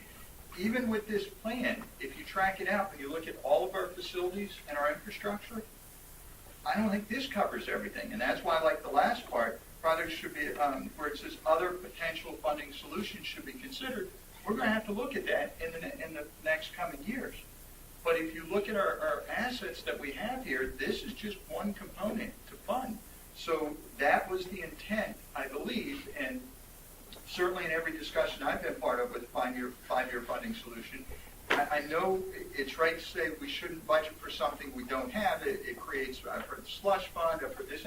This is not any of those. This is for major capital projects. And referendum said we'd be using this funds, understanding with the continuation, to pay for the yacht club that's being built and then future major projects. So that's what this is supposed to be for.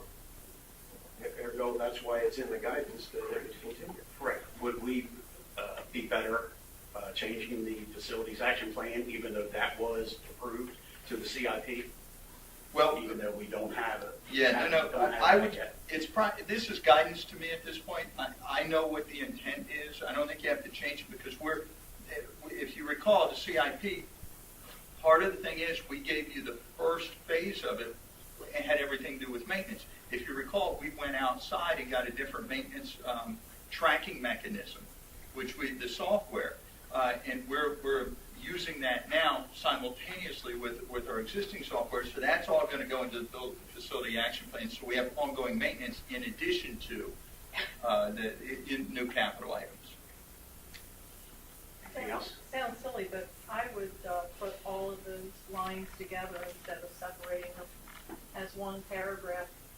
Because I think when you separate them, you think that the first part is one thing, the second part is another thing, and the third part is another thing, when in reality they are all three intertwined together.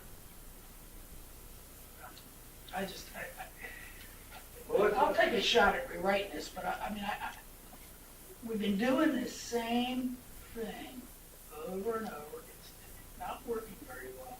And we've got, Marty, I'm sorry, what's not working? I mean, it's a good saving solution, a way to put money away. Like, we're going to pay for the yacht club in a short period of time. Why is that not good? When you say we it's have not the good, money in the bank with our regular, this isn't the way you develop a budget, Bob. You know that. You develop a budget by saying we need $500. You don't say, let's get 1,000 and figure out what we need. no, That's what this listen, says. no. I agree. Listen, I agree with what you said. You don't back into the number. I've said it for the last 4 years. I know you and I disagree, but I don't back into it. This is separate. This is building, again, I use the term savings account because that's the easiest way to explain it. It's a separate savings solution for these major capital projects. So it's really a separate account that we're making deposits in on a slow and steady basis. So it's different than the operation side. 2 examples of why I refer to it as a slush fund. I refer to it as a slush fund. Let me think. Indoor pool, slush fund. Greens replacement program, unbudgeted slush fund. This is why I don't like giving anybody at this table, including me, a checkbook with a crap load of money in it. What we need is a project, if it's over $1.4 million or $5 million, a referendum, and then collect it.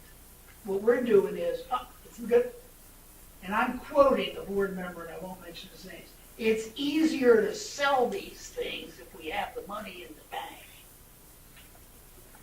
Okay, look, the bottom line, Bill, in my opinion, is this portion of this document simply reinforces what was clearly a major part of the referendum that passed 2-1, and that the money to pay for that yacht club was going to be funded by this. This is a guidance document. It is not voting on the budget, but it is a guidance from us to Bob to say it's probably a good idea to keep this in the budget you're putting together, since that's what we said was going to be used to pay for the yacht club. That's what was in the referendum material. So in my opinion, you leave this paragraph in there. Make it a single paragraph. I think you leave it in.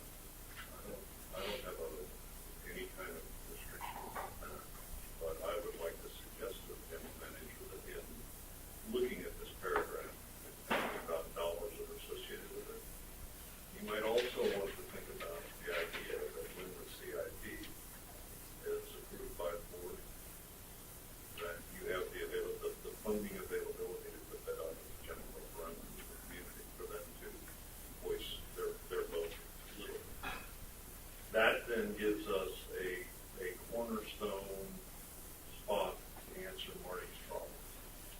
In other words, if this whole community agrees that we're going to do these things over the next 10 years, it is incumbent upon boards to take the appropriate action, be it a direct board vote or be it a referendum on each project as it comes online to be done. But we've already agreed with where the hell we're putting the money and why we're putting it there. Kind of takes some of the sting out of that unallocated slush fund sort of approach. I don't see how. Board can vote to spend the money on anything they want to at any time for the major Well, majority. and I can't disagree with that. That's true. I don't know how you change it. And I know that one of the great, and I call it a scare tactic, because that's what it is the old special assessment. Read your DRs. There's no provision in Ocean Pines for special assessment. 0. You do it yearly. That's a very fascinating comment, because you're right, and then if you don't put the money aside, then how in the world do you pay for it? You budget it. You budget the project. It's gonna cost X. You go to the membership, you say, we gotta spend X, and you collect the money. Bill, you're in charge of this document at this point. Road resurfacing. As part of the capital budget, funding of road resurfacing costs should continue to utilize the casino funds, which have been restricted by the legislation for infrastructure purposes and by the board for road resurfacing expenditure. I'd like to make a comment. This is budget guidance. The roads that we have are currently depreciated but not funded in our budget. And casino funds and the money we are getting from the state through the county, or from the county through the state, whatever direction it comes in, is not enough to cover our roads. Our roads are now depreciated on a 15-year basis, I think. And I think we need to put a line item, whatever the number is, get a number started in our road reserve in our budget. Amen. Absolutely. I mean, right now, We know we get casino funds. We know we're to get somebody from the county. And it's tradition in the last couple of years been 40 to 50,000 range, where we had $500,000. Our roads are not going to get better if we don't take it No. out. And then we're gonna end up with a really big expense down the road. By the way, if anybody's looked at the most recent budget, or most recent controller's report, our reserve balance in roads is $66,824. We're not gonna do a lot of roads with that. Now our roads plan, just so everyone's clear, for years we had a 10-year roads plan. The state, we changed it, it was 10. We changed it last year to 15, but the state program is actually 20. So we're, That's state roads. understood. These roads wouldn't pass the state road test in a minute. They're not as good a road. Right, well, we went from a 10, which was much more aggressive with our roads program than the state had, and we went to 15 last year because of the restrictions. If you look at the casino money, and again, I guess probably I'm not trying to debate this. We have a plan for roads. We've addressed it. We know which roads are in the worst condition. We'll reevaluate it. But we identified, as we did last year, the casino monies. The board said yes once we budgeted it that way to make sure. So our roads are not and unless you all have identified areas, our roads are not in bad shape. We have a plan to continue that. So I'm not sure where the roads are in bad shape. There's road cuts in some other areas, but we address those as they come up. Thank you. I'm going to be in support of Sharon and Marty on this one. I think all you're suggesting, I think, Sharon, or you agreed to, was that there be a sentence added to this, that there be a line item for monies that may be needed beyond casino money. And that line item, it could be $3 million and it could be $1. Depending on what the road plan is, that budget line item, all I hear you saying, and I agree with it, is that we're assuming that I will never assume that the casino money is going to take care of our roads. Number one, I don't agree. I don't think so, because they just got gaming tables. And I frankly think we're going to see the casino money revenue go down. Okay, I don't think it's going to go up, and I don't think we're ever going to get the gas tax money back in any reasonable time. So the idea of suggesting that you insert a line item in the budget for extra money you might need beyond the casino money, rather than using casino money as being the only money you've got, I think makes sense. This was talked about. And it could be a zero, and it could be whatever it needs to be. I agree. Well, Bill's got this out. I've raised my hand. Bill, now, Yes, sir. if you look at the assets, okay? This is just the way they've got it posted here. I mean, we all know that this is just guessing numbers. You get $10,372,000 in buildings, but we want to fund the buildings with hypothetical, we're going to do this, and we're going to pile all this money up, but we don't want to fund roads. You know, we have in roads value, what? $7.5 million. Their second biggest facility is our roads. But we don't want to fund them at all. I mean, Marty, I think we are saying we do want to fund it. yes. So let's, I think we are. I think we're all saying we're adding this to be as a line I think we're in item. agreement. I know, I just want to make that point. Your point's made. When we talk about a line item, public works up until a few years ago was roads. That's what it was called in the budget book, roads. Okay, point's made. IRS matter. The FY 2015 budget should include the continuation of the $4 assessment increase component of the 5-year funding plan at the same level. No increase as included in the FY 2014 budget. This inclusion is in accordance with the board's approval in April 2012 of a motion to extend this component as the means by which the association would eliminate the increase in the operating fund deficit resulting from the FY 2012 non-recurring charge related to the IRS beach parking operation matter. Yes, sir. Well, again, we're referencing the 5-year non-existent funding plan. Correct. Also, let's talk about this $4, which is really $20. Not $4, it's $20. This was established back when they first started this 5-year funding plan to reduce the so-called $500,000 deficit, operating fund deficit. I think we just recently wrote a check for 400 and, I think we just recently dumped that account and paid down that $500,000. So now we're going to use that $20 to pay down the 459 or whatever it is, the IRS deficit. What do we do about the $441,000 deficit we generated last year in operations? We're right back at ground zero. We haven't gone anywhere. Do you know why?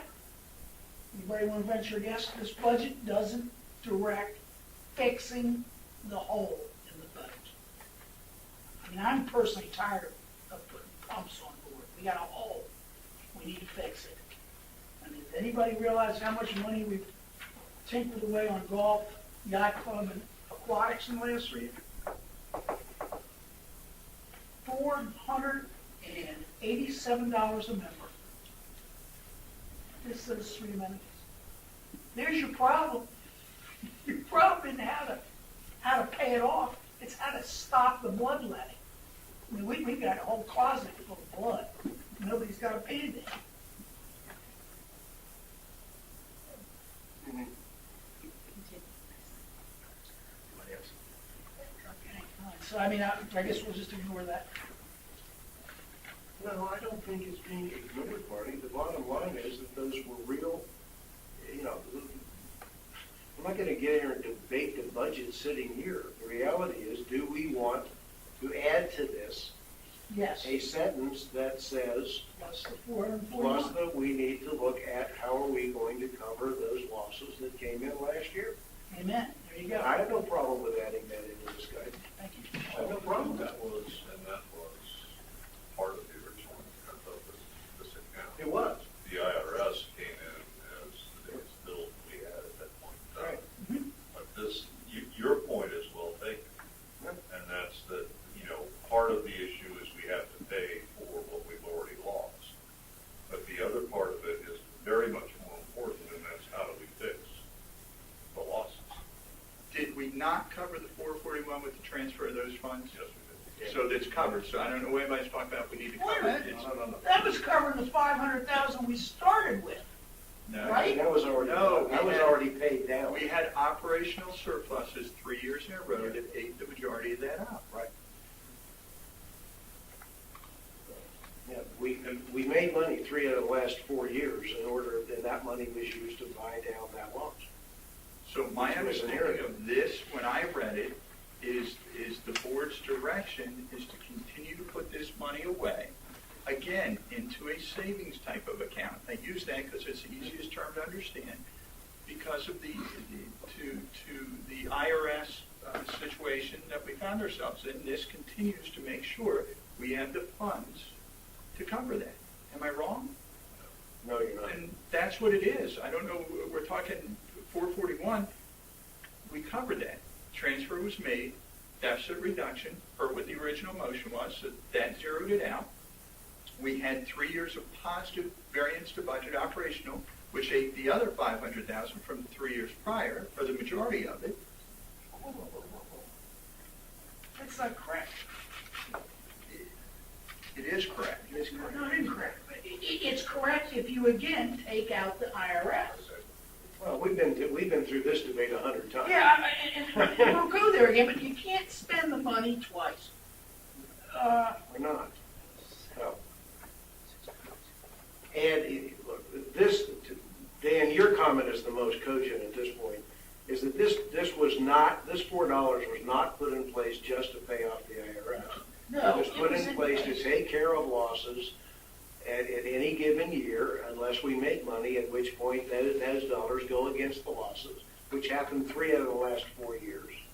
And that's what we did. Right, and we did a lot of town meeting hair splitting about the fact that is it a reserve account or is it not? It Right. should be there or should it not? That's the other cogent point that's sitting on this table is Marty's, and it is cogent.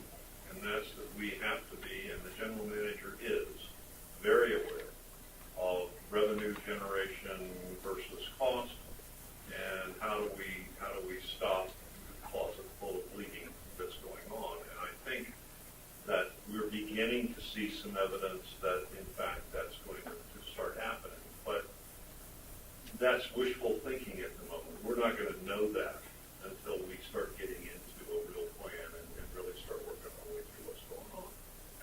And we've made some significant investments in the last couple of years, bigger than we think about this. We made a decision to redo the golf greens.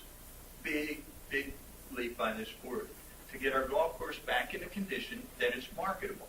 We're finally starting to see that start to turn. It takes a couple of years to offset the negativity, at least a couple of years, of everything that was built up with golf, like any organization.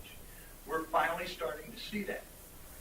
Yacht Club, we had a failing property. We're now putting the money into it. So we've taken huge long-term investments that takes a little time to get out of it.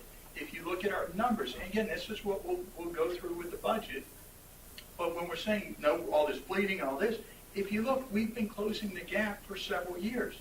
The 441 last year that was accumulated, we all agreed was, those on the board at the time, that was an acceptable. We knew we were going to take the haircut when we attacked the greens. We knew that. So there should be no surprise to it. So we're making decisions based on long-term. This is a long-term solution. It's a savings account for the IRS situation. It's simple. I'm sorry. I mean, we're making it much harder than it needs to be, and we're arguing things that have occurred in the past and talking about bloodletting and all this. Wrong. Then I don't understand it. Well, it's board guidance, so I mean, you need to more than me first. Well, that's absolutely fact, so help me a minute. On the assumption that Pete Gonsack is right, we started out a couple years ago with a minus $500,000 in operational losses. Isn't that what we were told? I would say that's a round number. I would I'll give you the exact number. Yeah, that's fine. I would agree with that. Okay? Now, in 2009 and 2010, we experienced approximately a $200,000 positive operational. I'm assuming you're looking at the numbers. 174, 862, 38, 212. Okay. Call it 210. Okay? Actually, call it 213,074, which is exactly what it is. Now, in 2012 and 2013, so just leave it in there for a minute. We've got this IRS hit that hurts all of us, but we got it. That was a 307,652 minus and a 441,806 minus. You add this up, you're looking at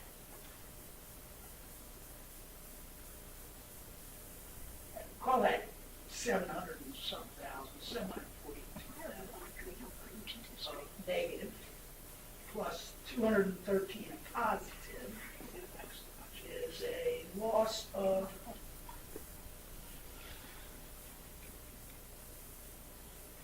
call it 500,000 again, okay? Just for round numbers.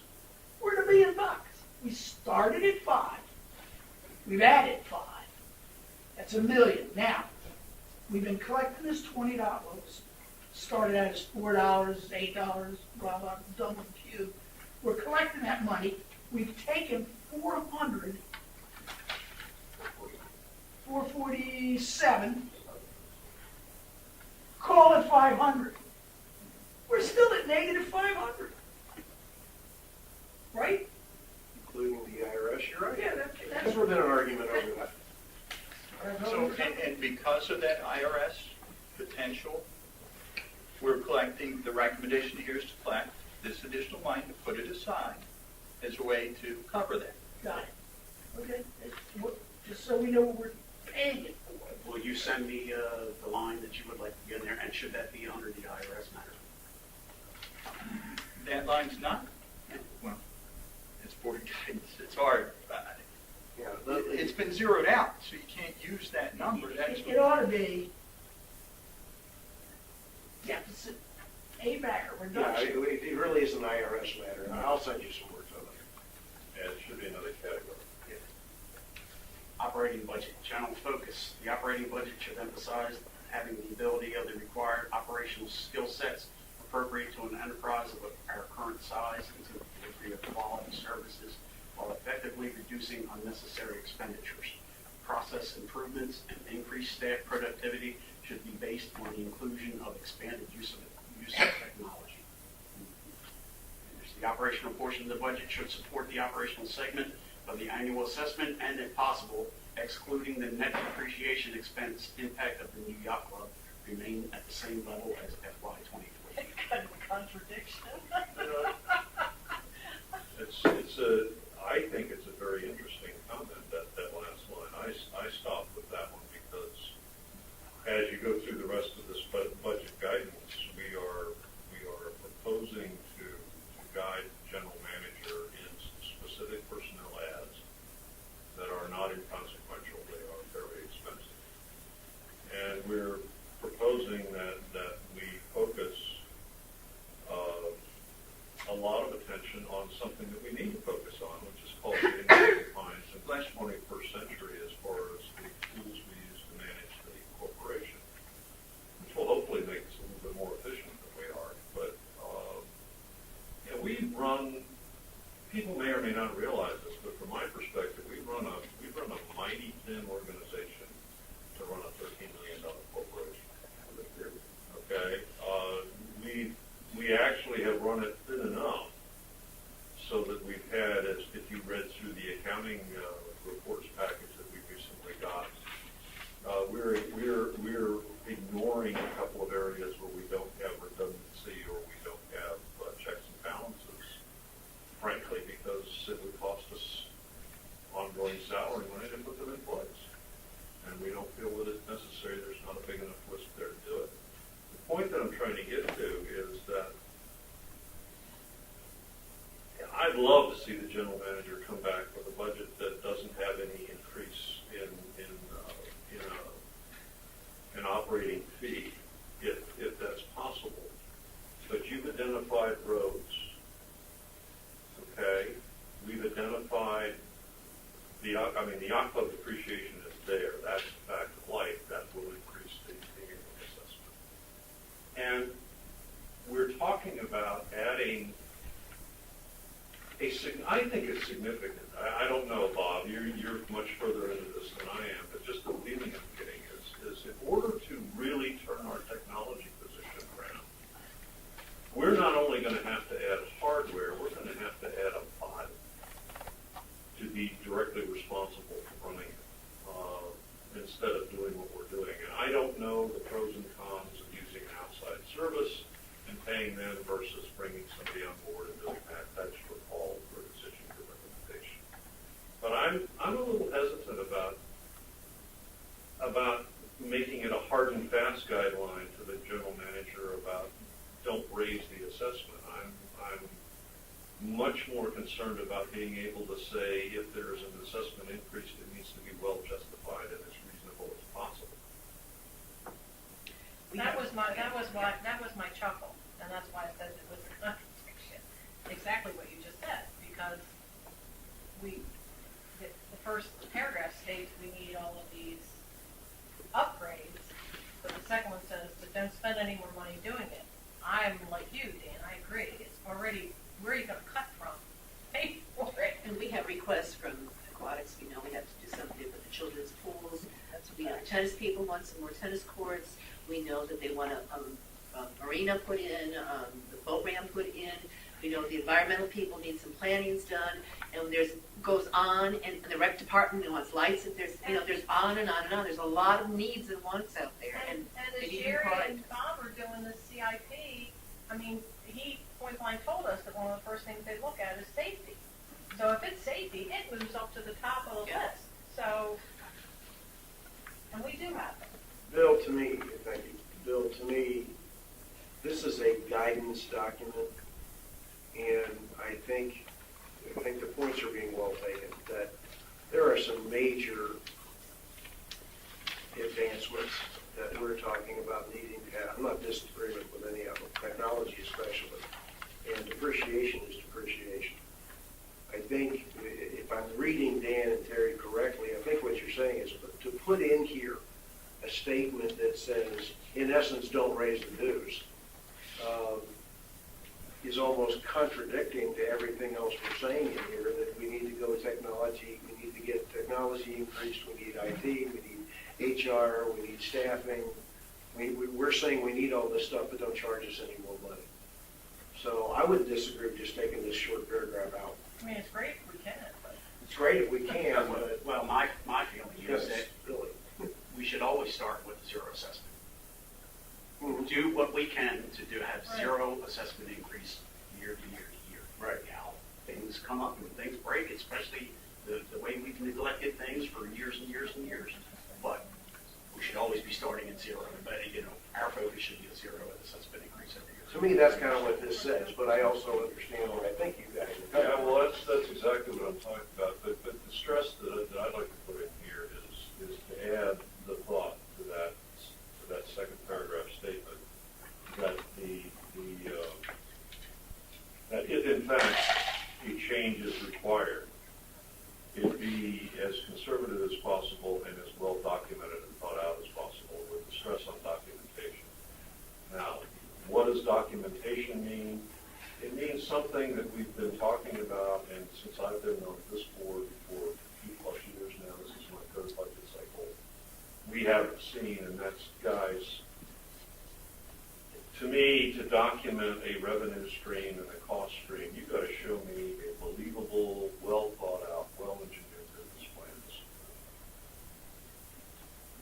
And I think Bob is working in that direction now with some of the major operations that we have. And I really would like to see us go back to him and say, hey, not only add a boy, but put him in there. Now, you already say that under Yacht Club and under the Yacht Club, right? Not going there yet. No, I'm not going there yet. But you understand what I'm talking about when it comes to the rest of this. I don't think only the everything Yacht can Club. be justified with revenue. And I'm not trying expense. to- Is that well- what you're saying? That he says if the HOA increase is required, it'd be documented as to need with the revenue versus cost stream. That's what you're saying. Are you reading that? I'm writing down what he said. Okay. I'm just trying to get this into wording. Is that what you're saying? Can you? You can't justify everything with revenue and cost. Parks you can, at least you can. Business amenities. Well, okay, We're I'm not- sorry. I understand where you're going. Pardon me for interrupting. I understand. Okay, I'm not No, understanding. No, Okay. you're making that statement too narrow. First of all, you justify the need. Why? Okay, and then you define the revenue and cost streams as conservatively as you can, but so that they're going to be adequate to meet the need. That's what you're missing. Okay. Gotcha. Now, how do you justify the need is what I was talking about. And let's And some of them are please- government regulations. Well, They have to I don't change, care, you know? but please give me, a reason why we're going to do this other than, Well, it's just a. For time constraints, can you provide Bill some words, I can try. Sure. offline? Yeah. I'm trying to write it. I'll I think send rather you than trying to sit there and make it up at this point, I think Yeah. it's worth the time to stop and think about what the words ought to be Yep. and get them to Bill for the Thanks for your effort. Anybody else? Realistic amenity hub. The only thing I want to add is if you're doing this zero-based budget, it can come up as a lower assessment as easily as a higher assessment.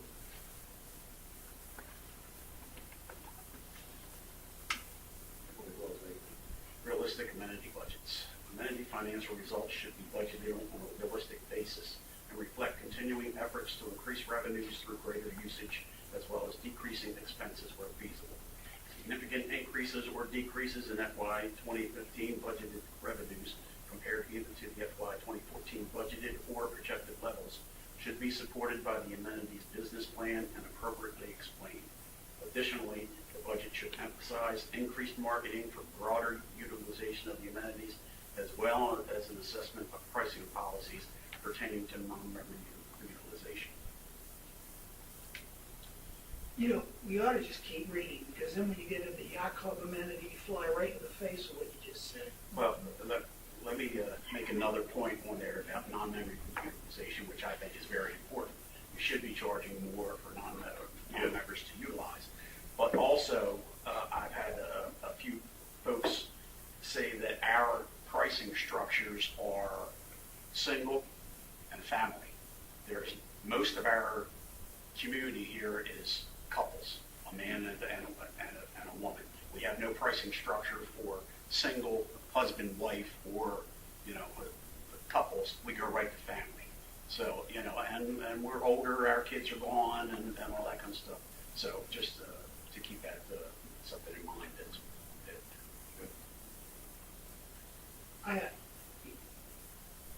It used to be, Sharon will remember this, when you paid your assessment, you got 6 rounds of golf.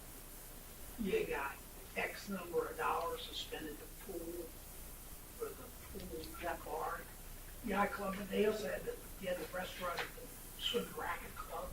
I mean, you had coupons, you could go buy a burger with them. You got that with your paid dues.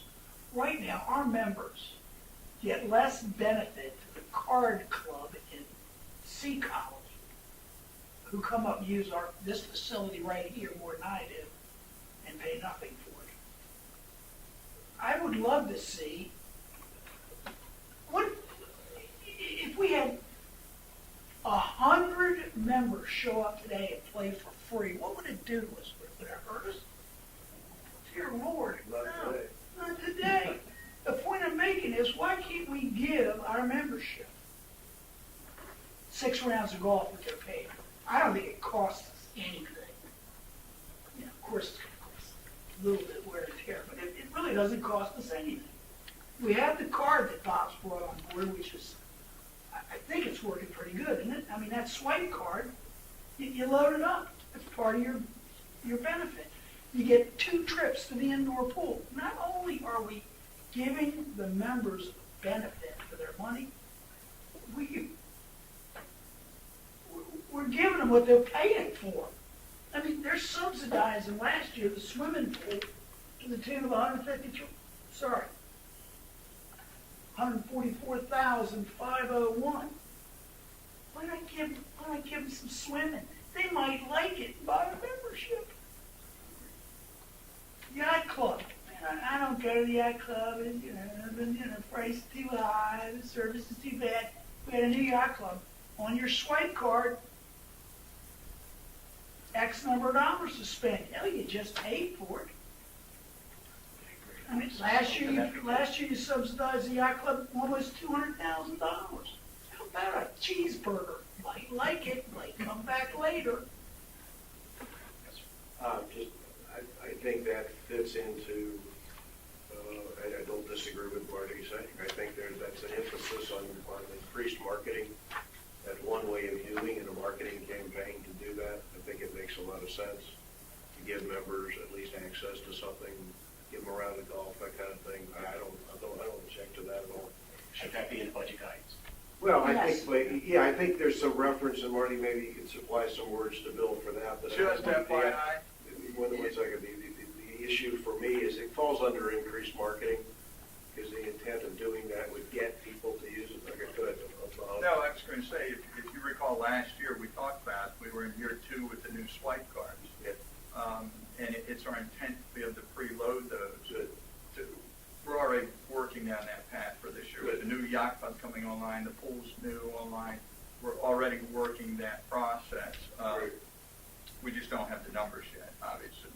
We'll figure that out towards the end. But I like that idea. I think it's good to get our membership re-engaged, and that's part of what the marketing campaign is going to be for the yacht club. I hate to say this, but the biggest, hardest part of doing this is going to be the marketing part that says to the member who has never gone to the yacht club, doesn't play golf, thinks the swimming pools stink.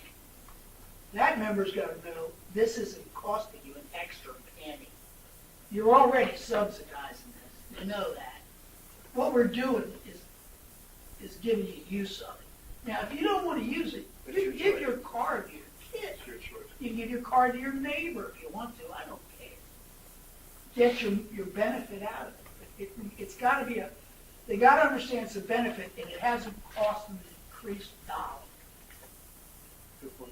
Because if it costs them, That'll be another category, increased marketing. Well, it's under We're their. gonna double your cost. It would Except be- you, we're gonna double your cost. It would be a market. Increased marketing. I really don't. Bob, if I remember, you have to be somewhere at 1 o'clock, right? Yes. Yeah, okay. All right. We're okay? All right. Yacht club Jeez. amenity. I'm glad we're shorting these meetings. The budget should reflect yacht club All the operations. talking. The budget should reflect yacht club operations commencing upon its expected opening date and continuing through the entire fiscal year. Given the substantial investment and to capitalize on the expected excitement and the increased uses by the members and others, this new facility should be available for use and enjoyment throughout the year. Yes, sir. Are we building a yacht club restaurant or a bigger community center? We sold it as a yacht club. You know, we ought to look at this year-round use of this building the same way we should be looking at our budget.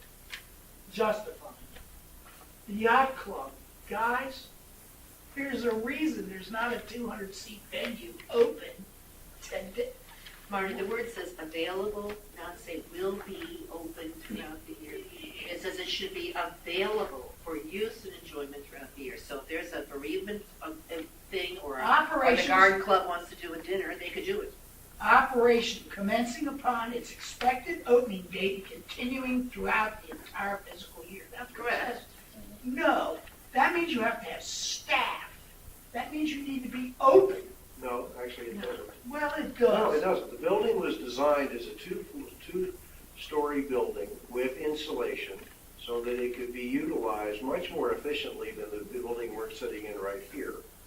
You're talking about when, and I'm the one who put the word available in there, okay?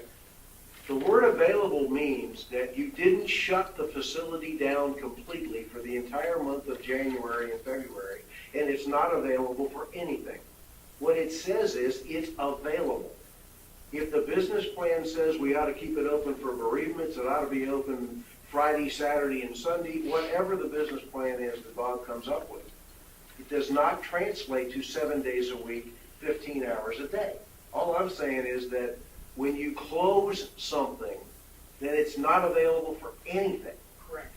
And That's the definition. and that I personally am not in favor of. I'm in favor of it being available for use based on a reasonable business plan, that this board of directors not be directing in any way that this building be closed for any use whatsoever. We built it and designed it so that it would be usable and efficiently usable as opposed to this building or the one we had. That's why it says available. I'm just trying to explain. Your utility reference is a red herring. If you take out, Utility reference. well, the cost of being open, but we're going to save all this money with the new building. All utilities. When did I say that? You said you're going to save money, it's a more efficient building. Well, it is a more efficient Okay, building than what let's we had. take all the money from 2 years ago that we spent on utilities at the yacht club, $87,000. Buddy, that doesn't bail you out 1 month. That's not a reason to stay open because it's so cheap. Okay, I have a different problem with this, and that's that we as a group and boards, since I've been living in Ocean Pines, have always said one of the same things, and that's that we shouldn't be micromanaging the manager. And frankly, I think directing the manager to keep a building open flatly or available flatly is stepping into operational management where the board doesn't want to be. However, if it says something along the lines of, and if in the evaluation of the general manager, this new facility can be available or should be available for the course of the year, we would agree with that. In other words, let's don't tell him to keep it open. Let's have him tell us it can be kept open under these circumstances for these reasons, and this is my plan for making it work financially. That starts to make sense. You know what, I would agree. Let's just take this whole paragraph out. I'm just gonna say the same thing. Let's just take it out. Really and truly, because Just take it you've out. already said I agree. realistic Take it out. amenity budgets. Take it out. If you got a realistic I agree. amenity budget. Take it out. I Whole agree. paragraph. Yep, Yeah, take it out. it's not necessary. Let the business plan drive let the business plan drive what we do, not us. Agreed. Staff compensation. The board does not direct or purpose to the general manager that raises be provided to staff. GM, however, may propose salary increases, raises that in the aggregate amount do not exceed 3% of total employee salaries, not restricted as to individual employees. These raises need to be tied to specific merit measurements and not across the board.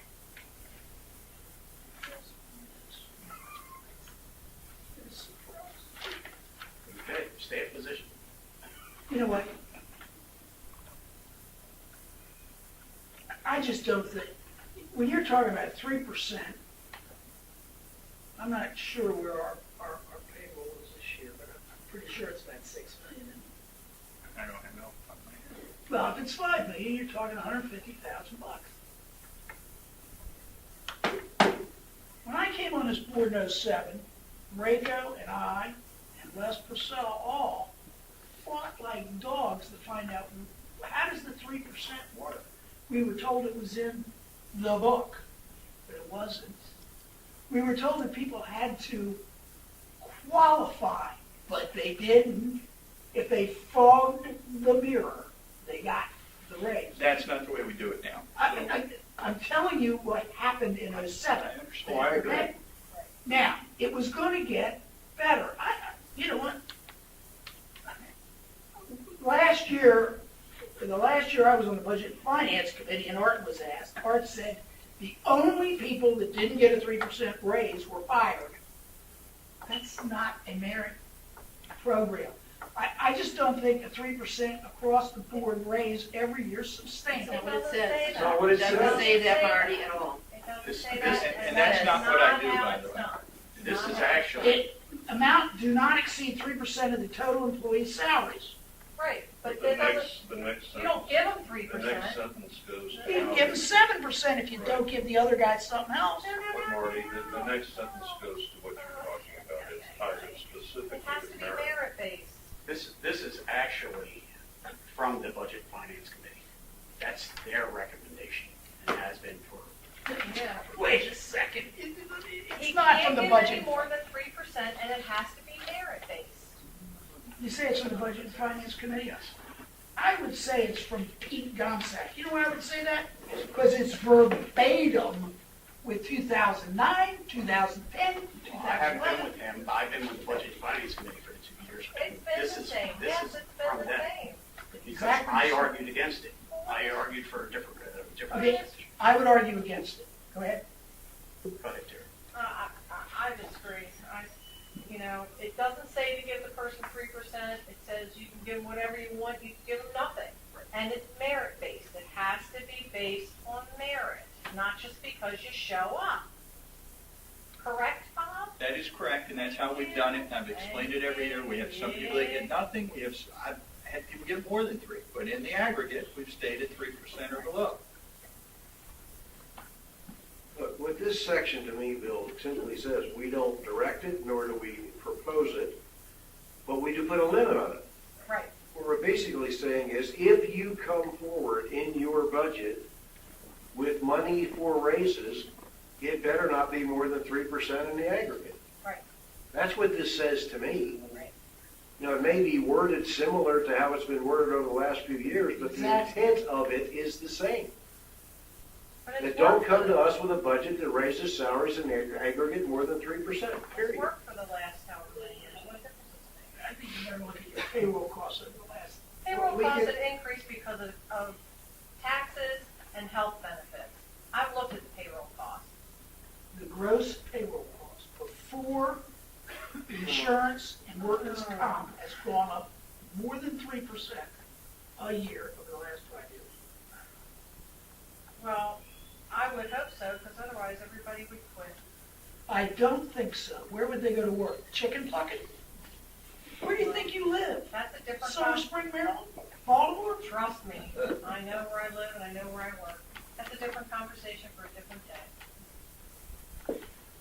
I personally don't have any problem with this paragraph at all. Staff positions, the FY 2015 budget should include any new positions deemed necessary to carry out the mission and to meet the FY 2015 objectives of the association, and should eliminate any positions not deemed necessary. Specifically, the board proposes that the FY 2015 budget include the position of Assistant General Manager, whose responsibilities would include member relations and communications, as well as oversight of human resource functions. Consequently, the HR position included in the FY 2014 budget, but currently not filled, should be eliminated. Additionally, the board would like the budget to include a technology position to meet the needs currently being met by utilizing outside consultants. No. I quite frankly don't like the whole second part of that after the word specifically. I think that it should just be the first part where it stops with any positions not deemed necessary. I don't think we should be that specific about positions. I think that's operational. I like the idea of the assistant general manager. They always had one in the past. I think Way that- past. I agree with the intent of Terry's comment, I think, which is, again, let's take care not to micromanage the general manager. However, I do think that there's got to be a way to say to the general manager that the board feels that these positions merit strong consideration. You know, and I can read that where it says the board proposes as having that meaning. In other words, we're not directing, we're proposing. And if the general manager doesn't want to buy the proposal, that's his business, and he can just expect to be asked about it when the budget comes in front of the board. So I wouldn't argue with it, I'd just throw that out as and basically in agreement with Terry. It's like, okay, you know, let's don't start getting into any part of the business of Operation Closure Fines. I think there are enough people, I think you get 4 votes off this board right away, that these 2 jobs are 2 that we probably would endorse. But at the I wouldn't same, be too sure. well, I said I think, Okay. okay? At the same time, well, I've said what I need to say. I mean, I've already qualified. This will be in the minutes. Bob will see them when he starts building his budget. And you'll understand, I think, an interpretation. I trust that you do too. That we need to be very careful about directing versus suggesting or recommending. I think our job is to recommend. Well, our job is to direct if we really want to, but I don't know that. This is guidance, not. Yeah, I don't think that you're going to get a vote to direct. No, on that. And it doesn't say that. Okay. As long as we're all under the same place. Major projects as identified in the Board of Directors' objectives for the current fiscal year should be used as a guide for FY 2015 planning. Projects such as road resurfacing, community drainage issues, continuation of the Gulf drainage project, and technology upgrades and any related improvements and/or replacements should be specifically analyzed and included in the budget. Yes, sir. First off, I'm not sure that I believe you say as identified in the board of directors, current anyways. continuation of the golf drainage project. Do you mean by that next year, or figuring out a way to pay for the 577,831 deficit we're looking at this year? I think the 2-year, we didn't do an additional golf drainage this year. We did the year. No, we didn't. It's gone every 2 years. Well, And this we Hingham borrowed. Lane was a special thing. And we borrowed. And now, I wasn't on the board, although this is, last year was my first year.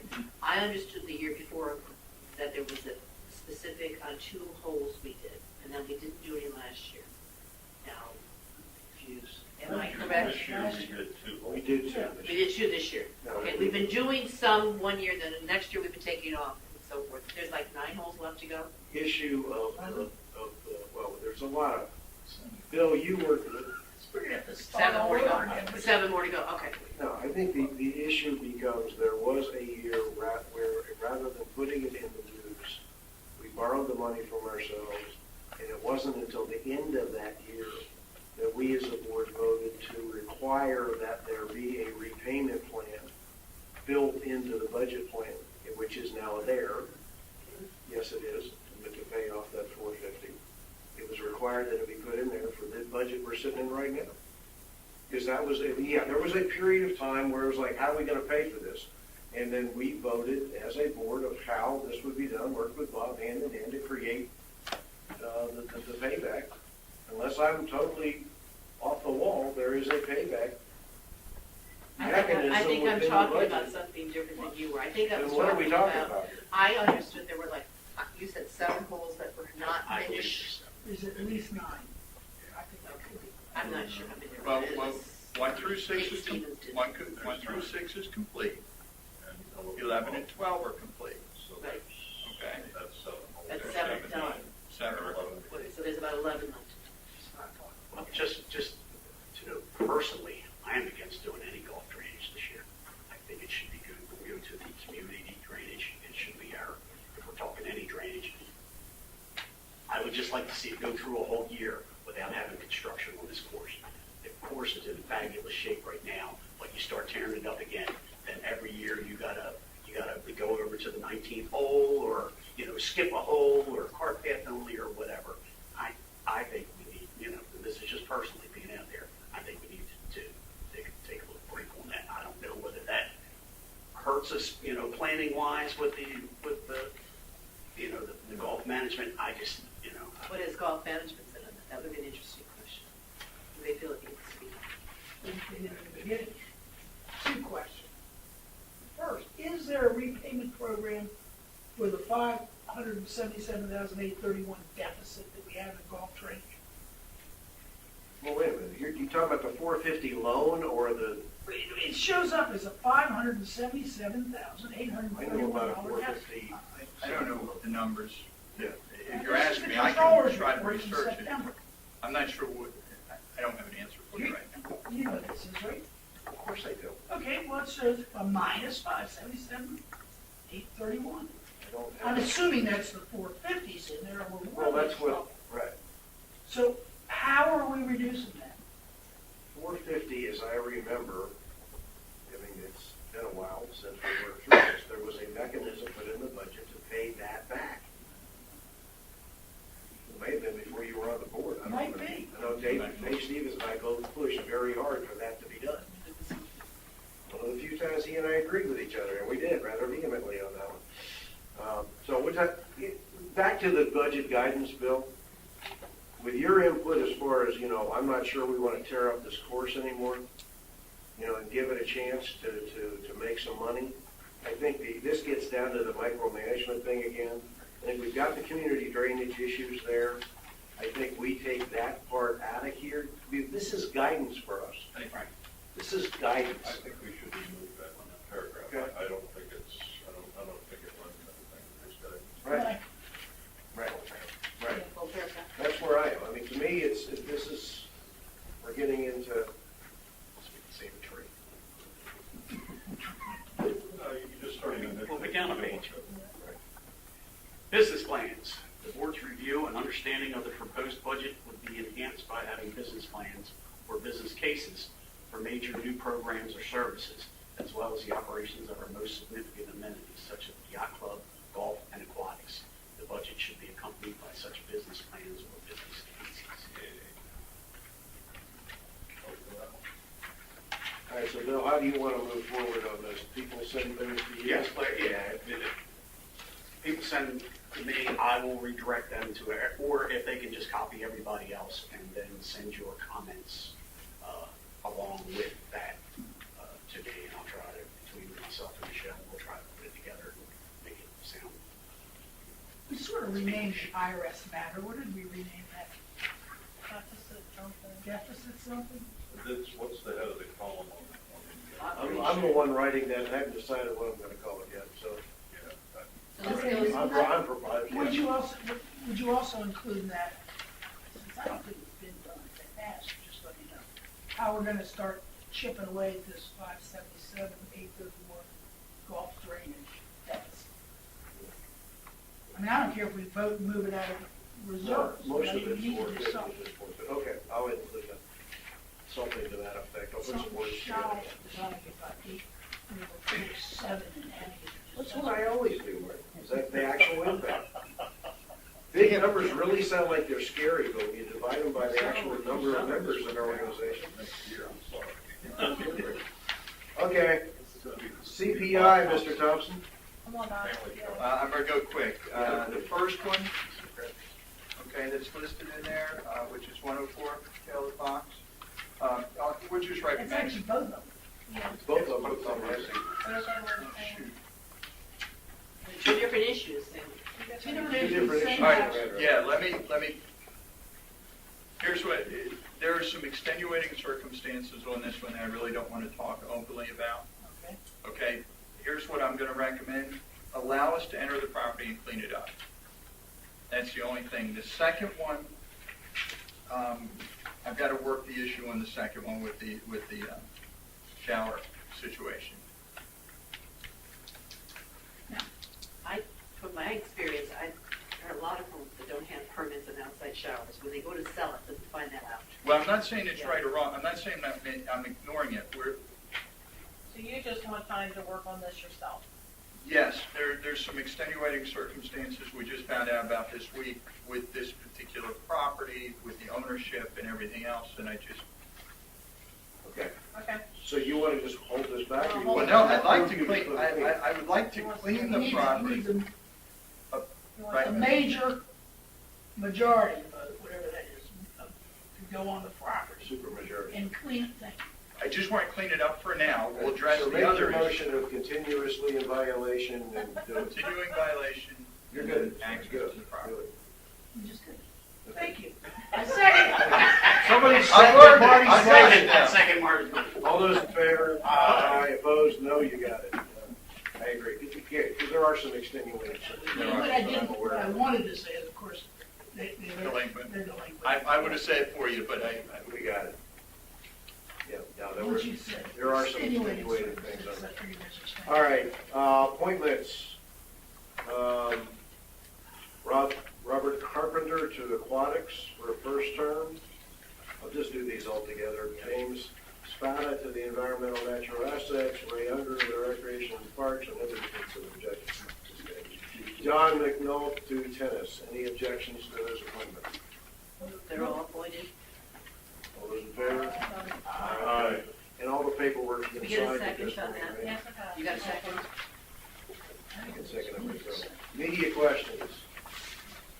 I don't think I Can somebody wake the Adjourn. media up, please? Motion to adjourn. Move to adjourn.